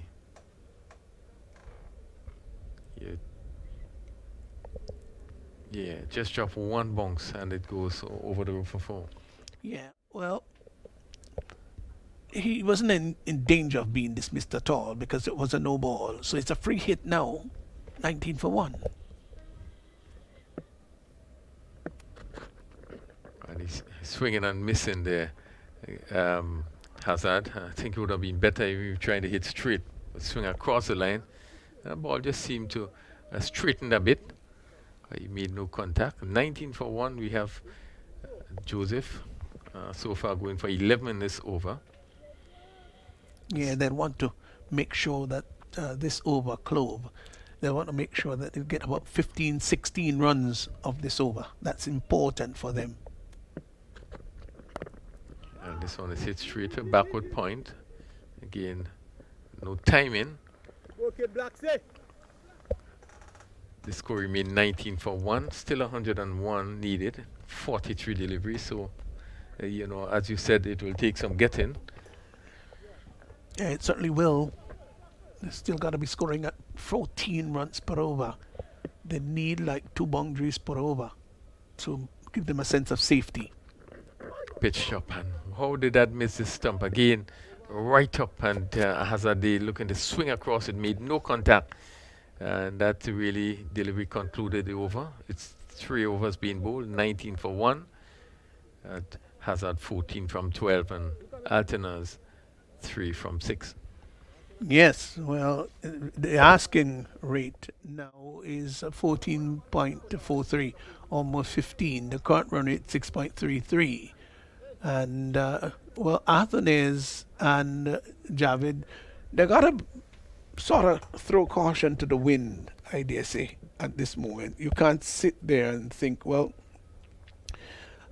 let's try to see whether we can bring this deep. I think before you think about bringing it deep, you've got to deal with what's on hand now, and that is a very high run rate, required run rate, that is. So Gerard Noel, the fourth over, final over of the power play. And again, fielders on the offside, all in the circle. Then he's hitting this one down to long on. Again, no timing. He's dragging it down to long on and picked up a single. Need really to start thinking of more than singles. Need to get boundaries. Might have been advised to maybe advance and hit that inside out rather than trying to tug it down to deep mid wicket. So what had the potential maybe of 4 or 2 or 3 as the case may be, it just turns out to 1. Martinez hitting this one high and hard. Where does this go? Clears the long on fence, and that goes for 6. And really, he didn't look that way when he hit it, but really the timing was superb. And it went over long on for 6. Hazard that was. Hazard. Yeah, he's gone to 20 now of 13. You need a couple more like those. So with the required run rate of 14.10, at the end of this over, they'll want to see that down to about 13. That's important. 26 for 1. Noel. Hazard again. Just only hitting this one back to the bowler. Again, looking for the big shot. And as you said, probably this is the time with the fielders in the circle. Short delivery, pulled over mid-wicket for 4. Bad delivery and really given the right treatment, and it went over mid-wicket for 4. Yes, delightful boundary too. It was a bad one. It was short, and he rocked onto the back foot, came inside the line and tugged it around, pulled it nice and handsomely, and it made a few bounces before going over the boundary line. So, well, they've had 11 runs in this over so far. I make it. No, it's 11 thereabout. Yeah, 11 so far. Yeah. With 2 deliveries to go. Yes, 11 with 2 deliveries. And this one, it's going to run close. Well, it's stopped by Joseph coming around it. Probably will be called wide, let's see. Probably got some bat on it. Got some bat on it. As it was wide and Hazard was looking to hit through the offside. Bottom edge goes down to a fine third man. Imran Joseph, a short third man, moved to his left. 31. White ball signal again. Altona's looking to give himself room. And Noel would have seen this, push it wider.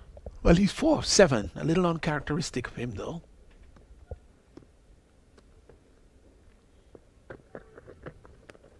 Again, he's looking to drive outside the off stump, made no contact, and that concludes the over from Noel. He conceded just about 13 runs after 4 overs, 32 for 1. Power play has ended, and he's still looking for 88 in 37 deliveries. Well, after the power play, 31 for 1, 32 for 2. I think they would have preferred to see like 50 for 1 rather than 32 for 1. So they're sort of way behind that sort of asking rate. 14.67, which is a tall order, is rather big. In other words, they've got to score 88 from 36 balls. So when you look at the balls versus runs, well, you want to think that Clove challengers, they're maybe in the ascendancy at this moment. Yeah, most definitely they will. They look the more confident team, as we see now the experience of Keswick Williams. He picking up the attack from this northern end. He going to be bowling to Javid Hazard, who's 25 from 16. He has been the one that have been really pushing the score along. This one is played down to mid-wicket. Let's see, they're looking for 2 runs. They just settle for 1. Hazard, they're not timing this one. But I think they should have thought about pushing for 2 there because Bishop had to make coverage about 30 yards to his left. And by the time he's got to pick it up and throw it back in, I just think they should have run the first one rather quickly. No ball signal. Belatedly, no ball signal there. And players look a little confused. Maybe someone was who probably there was maybe one player too much outside of the circle. So that's quite possible. As we look at, quite possibly as we look at 3 and could have been 6 players out to the circle.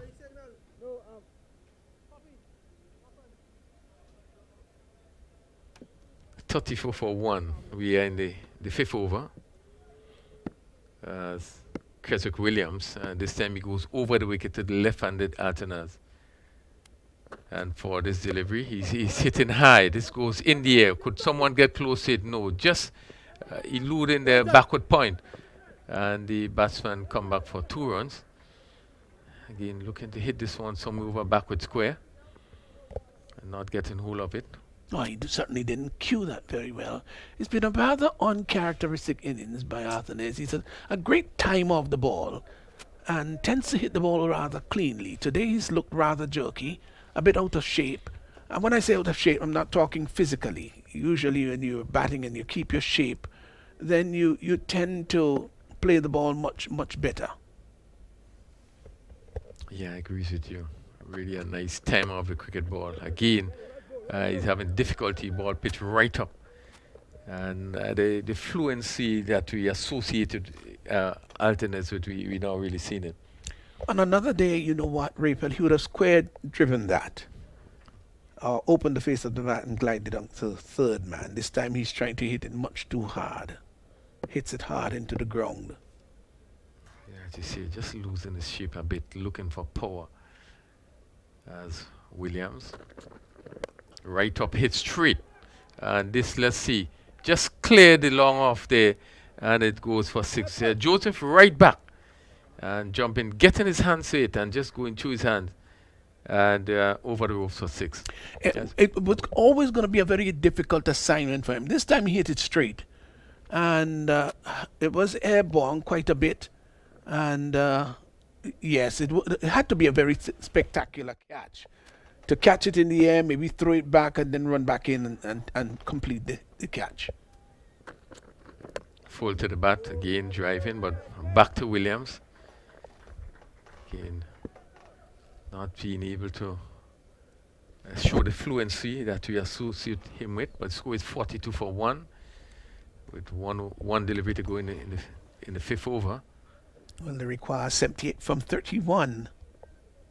From the context of the game, it's been a good over so far by Keswick. See this again right up, and again Altenaz looking to swing this one again somewhere over mid wicket, made no contact, and the score remains 42-1. Probably just one more delivery left. Yes, so requires 78 of 30. Run rate now 15.10. You must come big here. You must come big. And this one, he clipped it over the keeper head, and this going to run into the boundary for 4. Altenaz getting inside of his wicket and just helping it, just to the right of the keeper, and it goes down to long leg for 4. I thought he played that very well. In the days when you played cricket, Rapel, and if you had done something like that, I'm sure the coach would have chided you for playing such an unorthodox shot. But the game has evolved quite remarkably over the years, and you've got players who now playing the scoop, the switch hit, all of those reverse sweeps. All of those are relatively new innovations. I remember, in fact, the first person I saw reverse sweeping was Gordon Greenwich in England. What year was that? That was, I think somewhere in the 90s, thereabout, or late 80s. Might have been late 90s or sorry, early 90s or late 80s. I think it was late 80s though, where he reverse swept. And that was the first time I saw somebody had done that.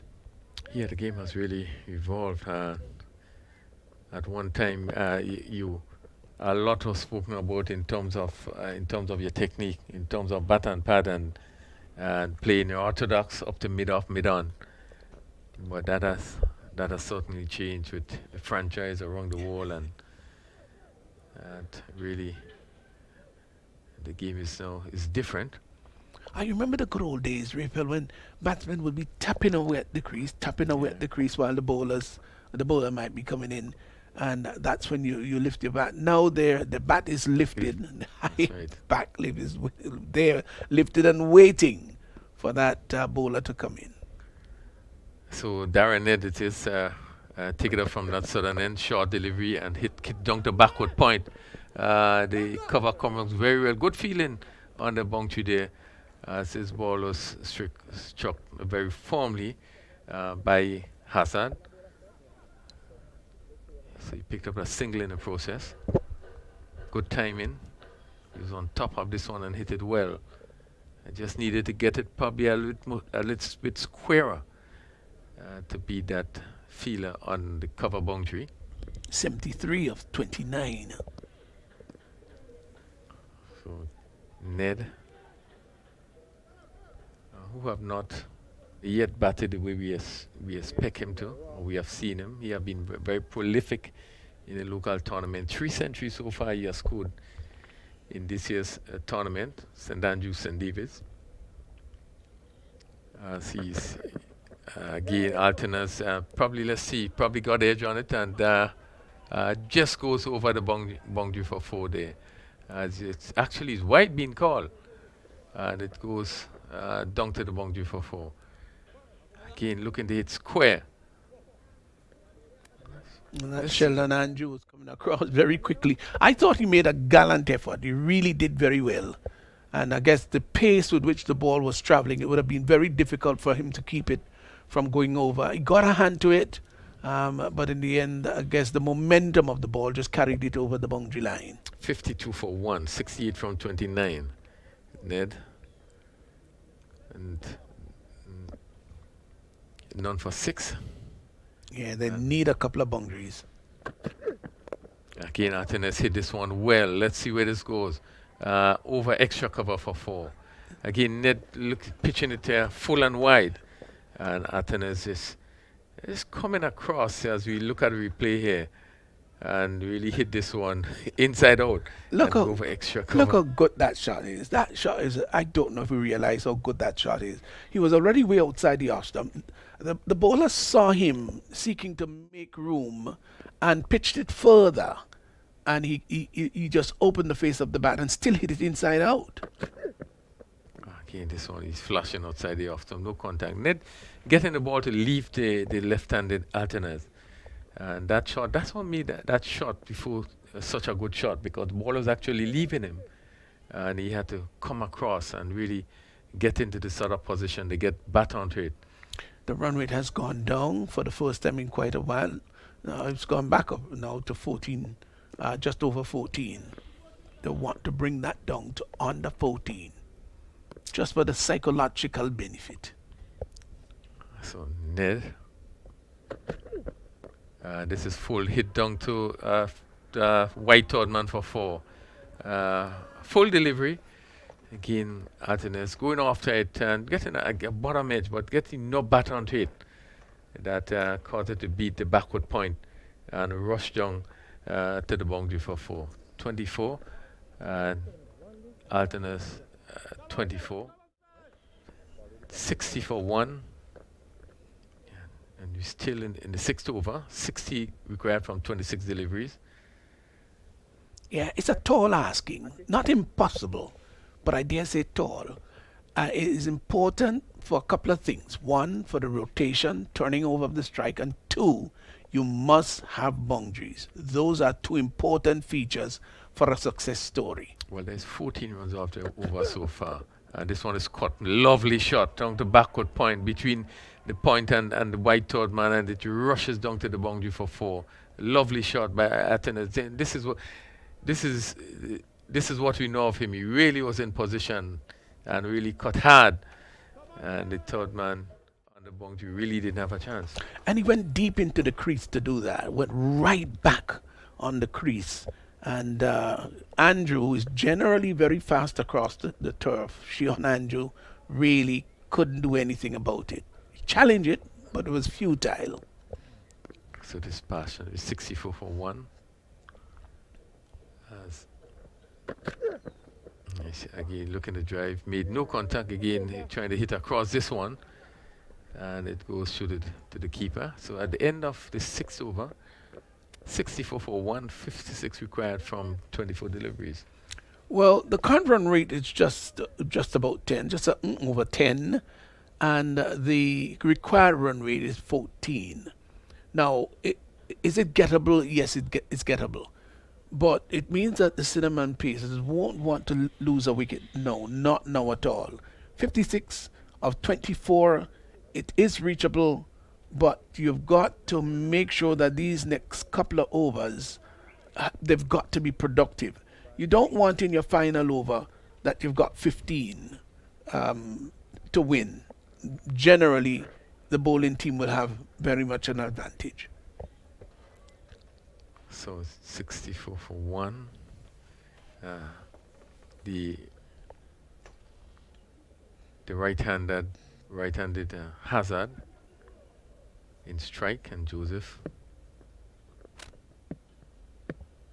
is on his way. This is right up. Will be signal wide again. Just losing his line as it went down the leg side. 65 for 1. So certainly the pressure is beginning to build as he gets closer to the finish. The field for Joseph is third man, right back on the boundary. About point. We have cover on the boundary. Extra cover and a long off. As short delivery, swing down the backward square, and this goes way over the boundary for 6. Lovely shot played by Hazard there. Even though he didn't look as short, but he picked it up well. And as we looked at the replay, just hit it over that backward square position. And certainly a well-deserved 6. It wasn't necessarily a bad ball, Raphael. It was just about middle and off there, about or maybe directly on the middle stump. The thing is that he went onto the back foot very quickly, picked up the line and the length quickly, and hammered it over the deep forward square boundary, and it went all the way for 6. It was a flat 6, well hit. 71 it is. This one played down to the backward point, the Ambler single. And that's good, rather than having a dot ball. So 2 balls, 7 runs have come off those 2 balls. They've got to make this over a big over, 15, 16 to really wind their way back into this contest. Well, 72, 148 from 22. Still in the contest.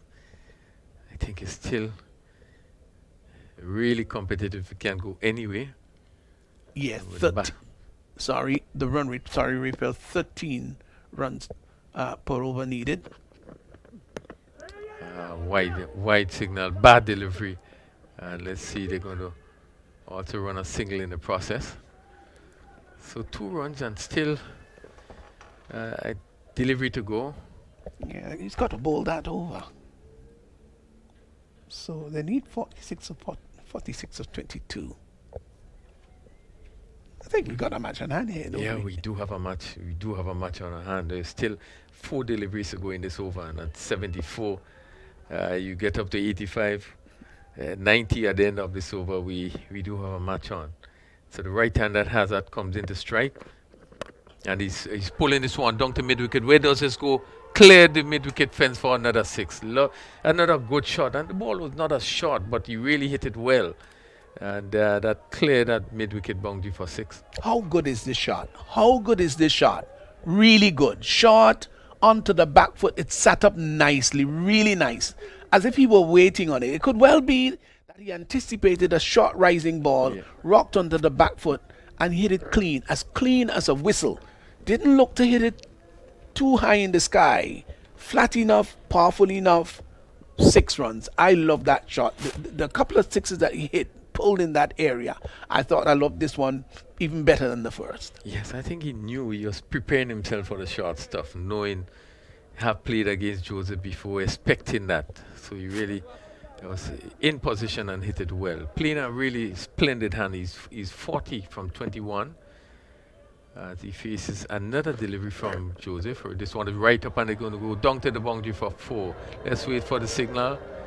And it comes off the bat. And it goes down to the boundary for another 4. Yeah, it was a sort of inside edge. If we got a benefit of the replay, we'd see it might well have been somewhere around the leg stump. And he tickled it. Now let's look at it.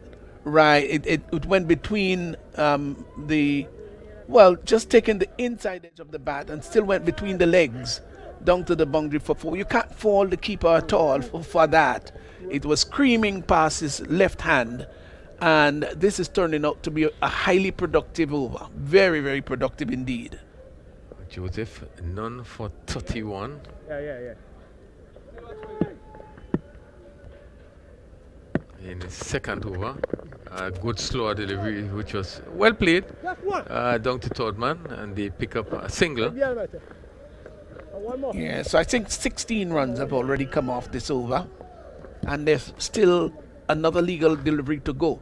Now Raphael, the required run rate has now quickly dived down to 11.05.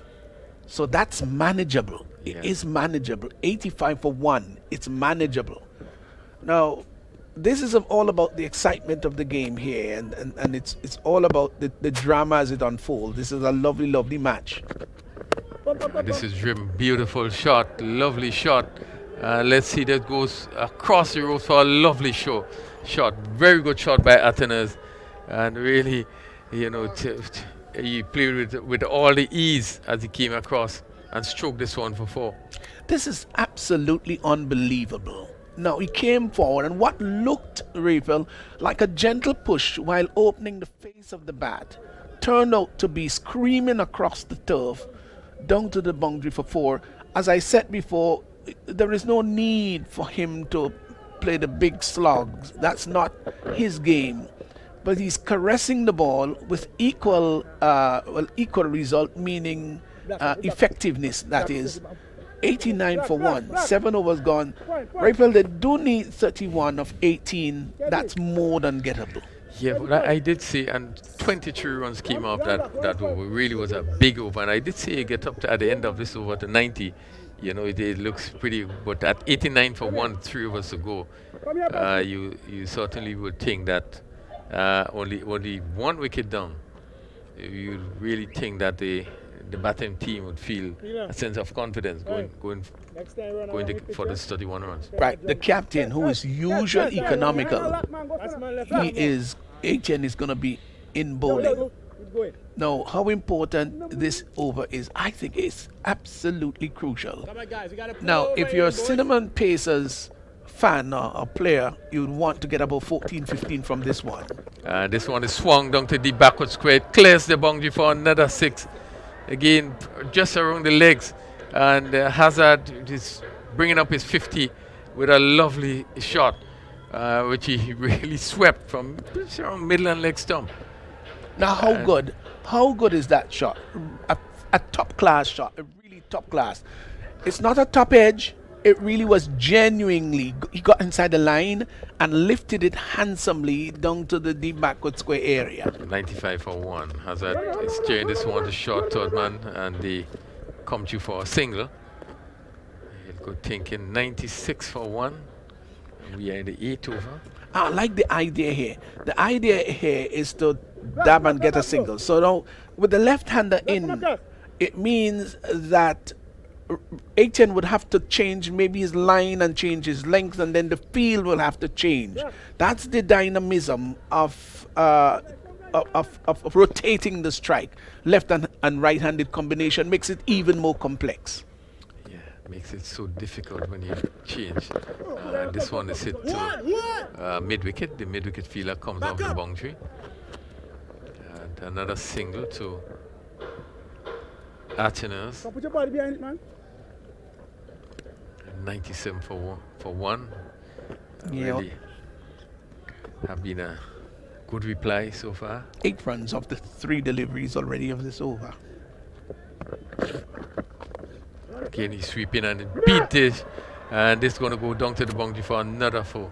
Just past the short fine leg of backward square. And that goes down to the boundary for 4. This the 100 comes up. Yeah, Rayfeld, this is a pivotal inning. It really is pivotal. If anybody told us that Hazard would be playing such a marvelous, stupendous innings, I think by and large everybody would say no. But you know, when it's your day, it's your day. And this is Hazard's day. Absolutely gorgeous. No slugging hitting. It's just good, authentic, genuine cricket shots. Lovely to look at. 19 from 14 balls. This one plays on the onside. Let's see if it comes off the pad or the bat. Yeah, leg by signal by the umpire. Again, we see the rotation. Now the left-hander comes in the strike, which makes it's so much more difficult for the bowler, having to change left and right. As you said, the fielders moving. Remember I said, Ripple, they don't want to have 15 off the last one. So it doesn't look like that. It's 18 from 13, so they're sort of ahead. Yeah, in my view, they're way ahead. This one, again, reverse pull by Atenes, and they pick up another single. So ATN having 13 runs in that over. 2 overs, and he had 1 for 14. So 8 overs completed, 103 for 1, 17 runs required, and 12 deliveries remaining. Yeah, this could go anyway. Absolutely anyway. 17 runs required, 12 legal balls to get there. I think it's important that the penultimate over be critical.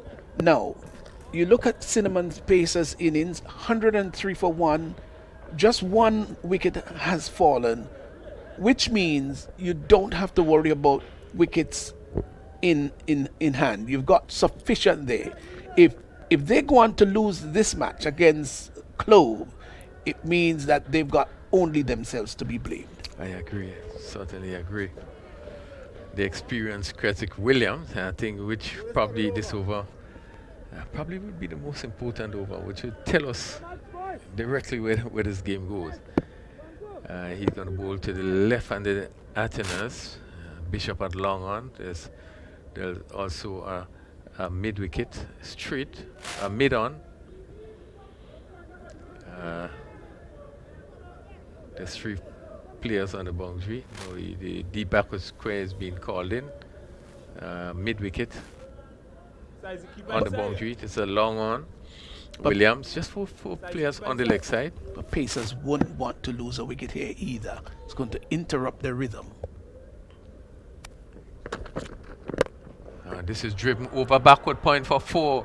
Another good shot. This one was pitched up. And Atenas just giving several room and stroking it over the backward point, and goes down to the boundary for 4. While he gave himself room, he went deep. Notice that, went deep into the crease. And though it was a pitched up delivery, Yorker-like, it was slightly outside the off stump. So he just took the pace of the ball, so to speak.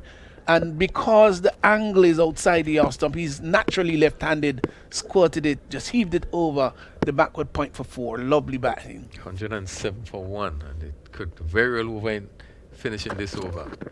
And he's hitting this one over long off for 6. Now that is fantastic. Raphael, continue. Really hugely over long off. Ball pitched up, slow delivery. Well, I think he picked it up. And as we look at his position, getting across and really hitting it smoothly over long off for a really huge 6. I want to apologize to you, Raphael, because in your description, I interjected, but gee whiz, that was purely beautiful. And this one is clipped over backward square, goes down to the boundary for 4. And what a way to finish this over. Really have been really good batting by Atenas. He moves to 48, 117. A 4, a 6, a 4. If we're going sequentially, then the next ball is supposed to be a 6. Yeah, kept in his position really, and With all ease in the world, clipped it over what a square leg would be and goes down to the boundary for 4. And this one is driven straight back and this is going to rush into the boundary for 4. What a convincing way in which they have finished this game. 121 for 1 in 8.4 overs. Well, well, well. This is absolutely amazing. Absolutely amazing. And really, I mean, a pleasure to describe, but rather hard to describe too. Cinnamon Pacers, they've won by 9 wickets. And in fact, they still had, what, 1 over and 2 balls to spare. This is incredible batting. 121 for 1. Arsenes got to his 52 of only 26 balls. Yeah, have been 2 really good innings. But I think the batting of Javed Hazard really would have helped turn things. When it looked as though Atenas was struggling a bit to get the ball away, Hazard came in and to me played the sort of inning that really turned things around. It probably gave Atenas a lot of confidence in the way that Hazard was playing. Those sixes that he would have hit over mid-wicket, not necessarily bad deliveries, but you know, he was able to position himself well and hit, over mid-wicket. He did played a fantastic inning. Woo, absolutely marvelous. I wish I could see that repeated. Maybe somewhere in a lifetime or during the course of this tournament. Cinnamon Pacers 121 for 1. Gosh, it was a marvelous batting display by these two. Alec Athenaeus, 52, generally a touch player, but he went into cavalier mode and went into 4th gear, coming right to the bottom half of the innings. Javed Hazard played a fantastic role. That sweep shot down to backward square might well have been the shot of his innings. It was quite spectacular. And what a deserved victory there for Cinnamon Pacers, who incidentally, Raphael, did not feel or bowl very well. Yes, actually they did not feel well. They dropped a number of catches. And even some misfield, some catches went from fielders and that went over the rope for 6. So it wasn't the best day in terms of the feeling. But I must say, and they would have lost an early wicket. This pair would have put on 120.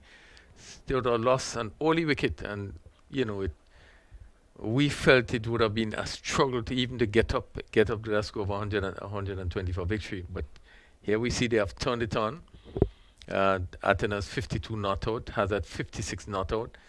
And they would have brought the team home really in a convincing fashion. Yes, they lost the wicket of Desmond Maloney, Scott Bishop, on the bowling of 80, and he went without scoring.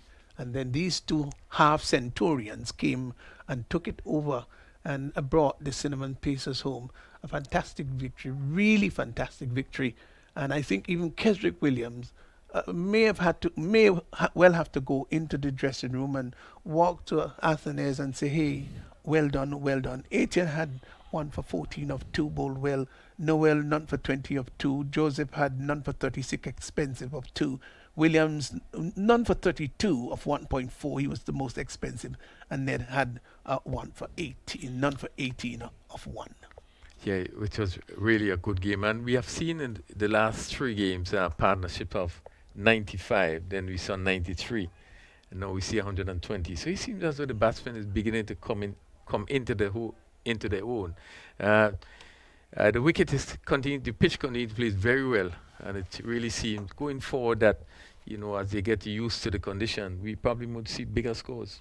Yes, couple of deliveries that kept low at the River Road end. Outside of that, this pitch has played well. Now, if the total ends up being 121 for 1, it means that the wicket has to be pretty decent enough, and there hasn't been anything extraordinary nor untoward about it at all. So the news is that Cinnamon Pacers, they've won by 9 wickets. And Raphael, what's the lineup we've got for tomorrow? Tomorrow we do have 2 more games tomorrow. We have at 11:45 Clove Challengers. They will come up against Nutmeg Warriors. Nutmeg Warriors team that would have won the first edition, lost yesterday to Saffron Strikers. Really was a good game. That game went down to the super over. Then we have Saffron Strikers coming up against Bayleaf Blasters. Again, And these are two good matches. Saffron Strikers, Bailey Blasters. We expect that to be really competitive.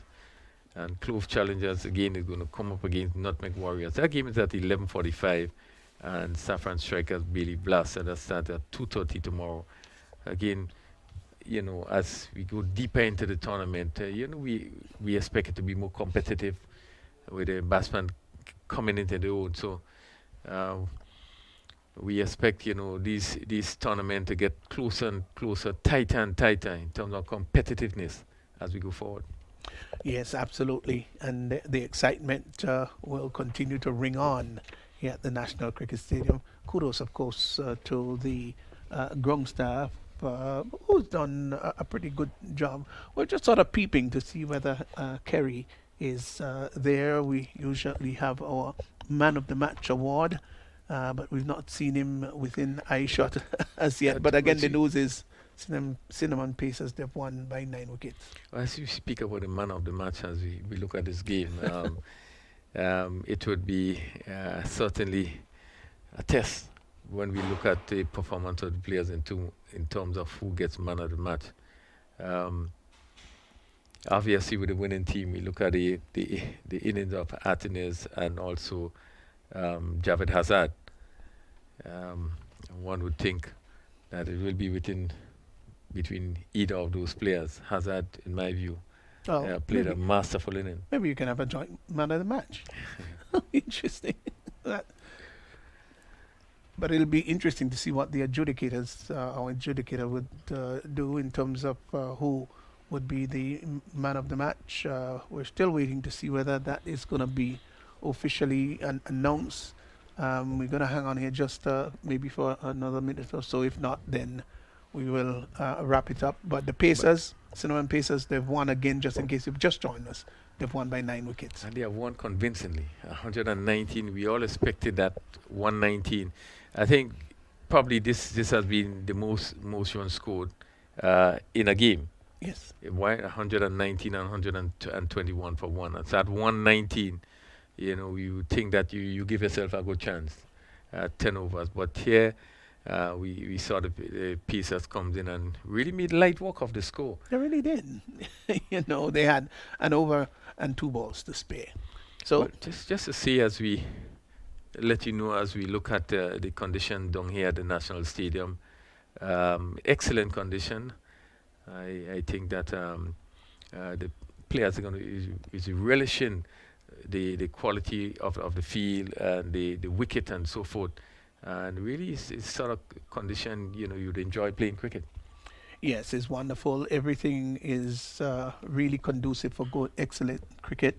So I don't think we have we don't have the man of the match. Maybe tomorrow, God's willing, in our broadcast, we'll let you know what the official ruling is in regards to the man of the match. It's going to be a task to decide who really would get that.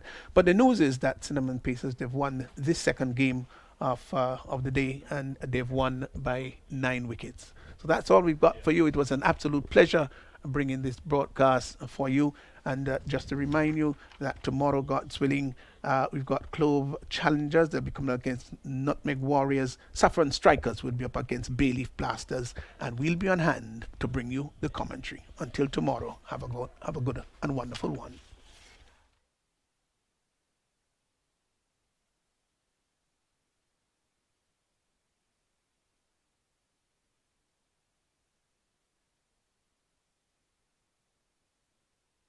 Live from the stadium that delivered that memorable and emphatic win to the West Indies, Grenada, comes the Dream 11 Spy-Style T10 2.0 cricket competition. 30 matches, 14 days of exciting T10 cricket action. 6 teams, only one will be champions. See the likes of the Spiceman, Andre Fletcher, Devon Smith, international players Kesrick Williams, Alec Atenes, and more. Support your team. Love the game. Dream 11 Spy-Style T10 2.0 cricket competition. April 5th to the 18th. Grenada National Stadium. Pure Spice of the Caribbean.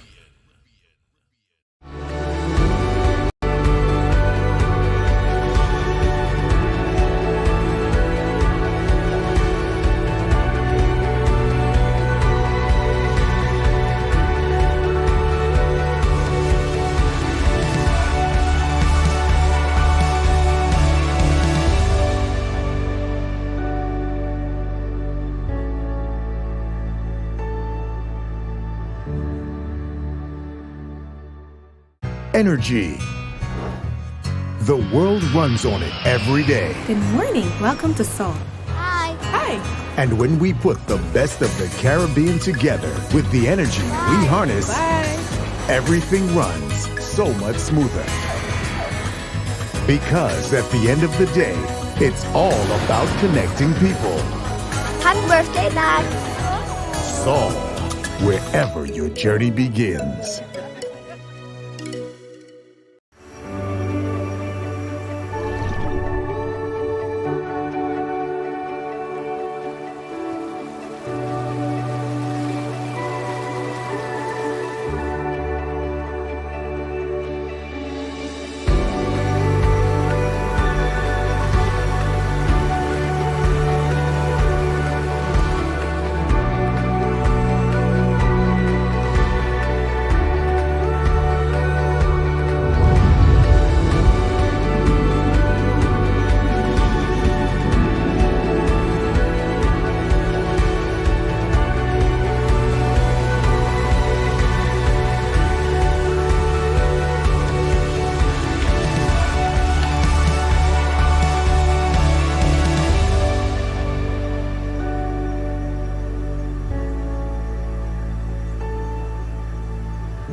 Imagine having the home of your dreams.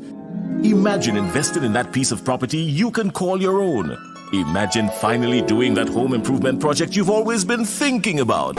It's time to stop imagining and start doing. Let the GUT Credit Union help you take the first step with fantastic rates, affordable repayments, and reduced legal fees. Make the move. Get better terms on your mortgage. Use your home equity to make those dreams a reality. Act now. There's really no place like home. GUT Credit Union. It's where you belong. Have you ever seen a job cooking oil down and Tanya log in the same pot? Neither have we until now.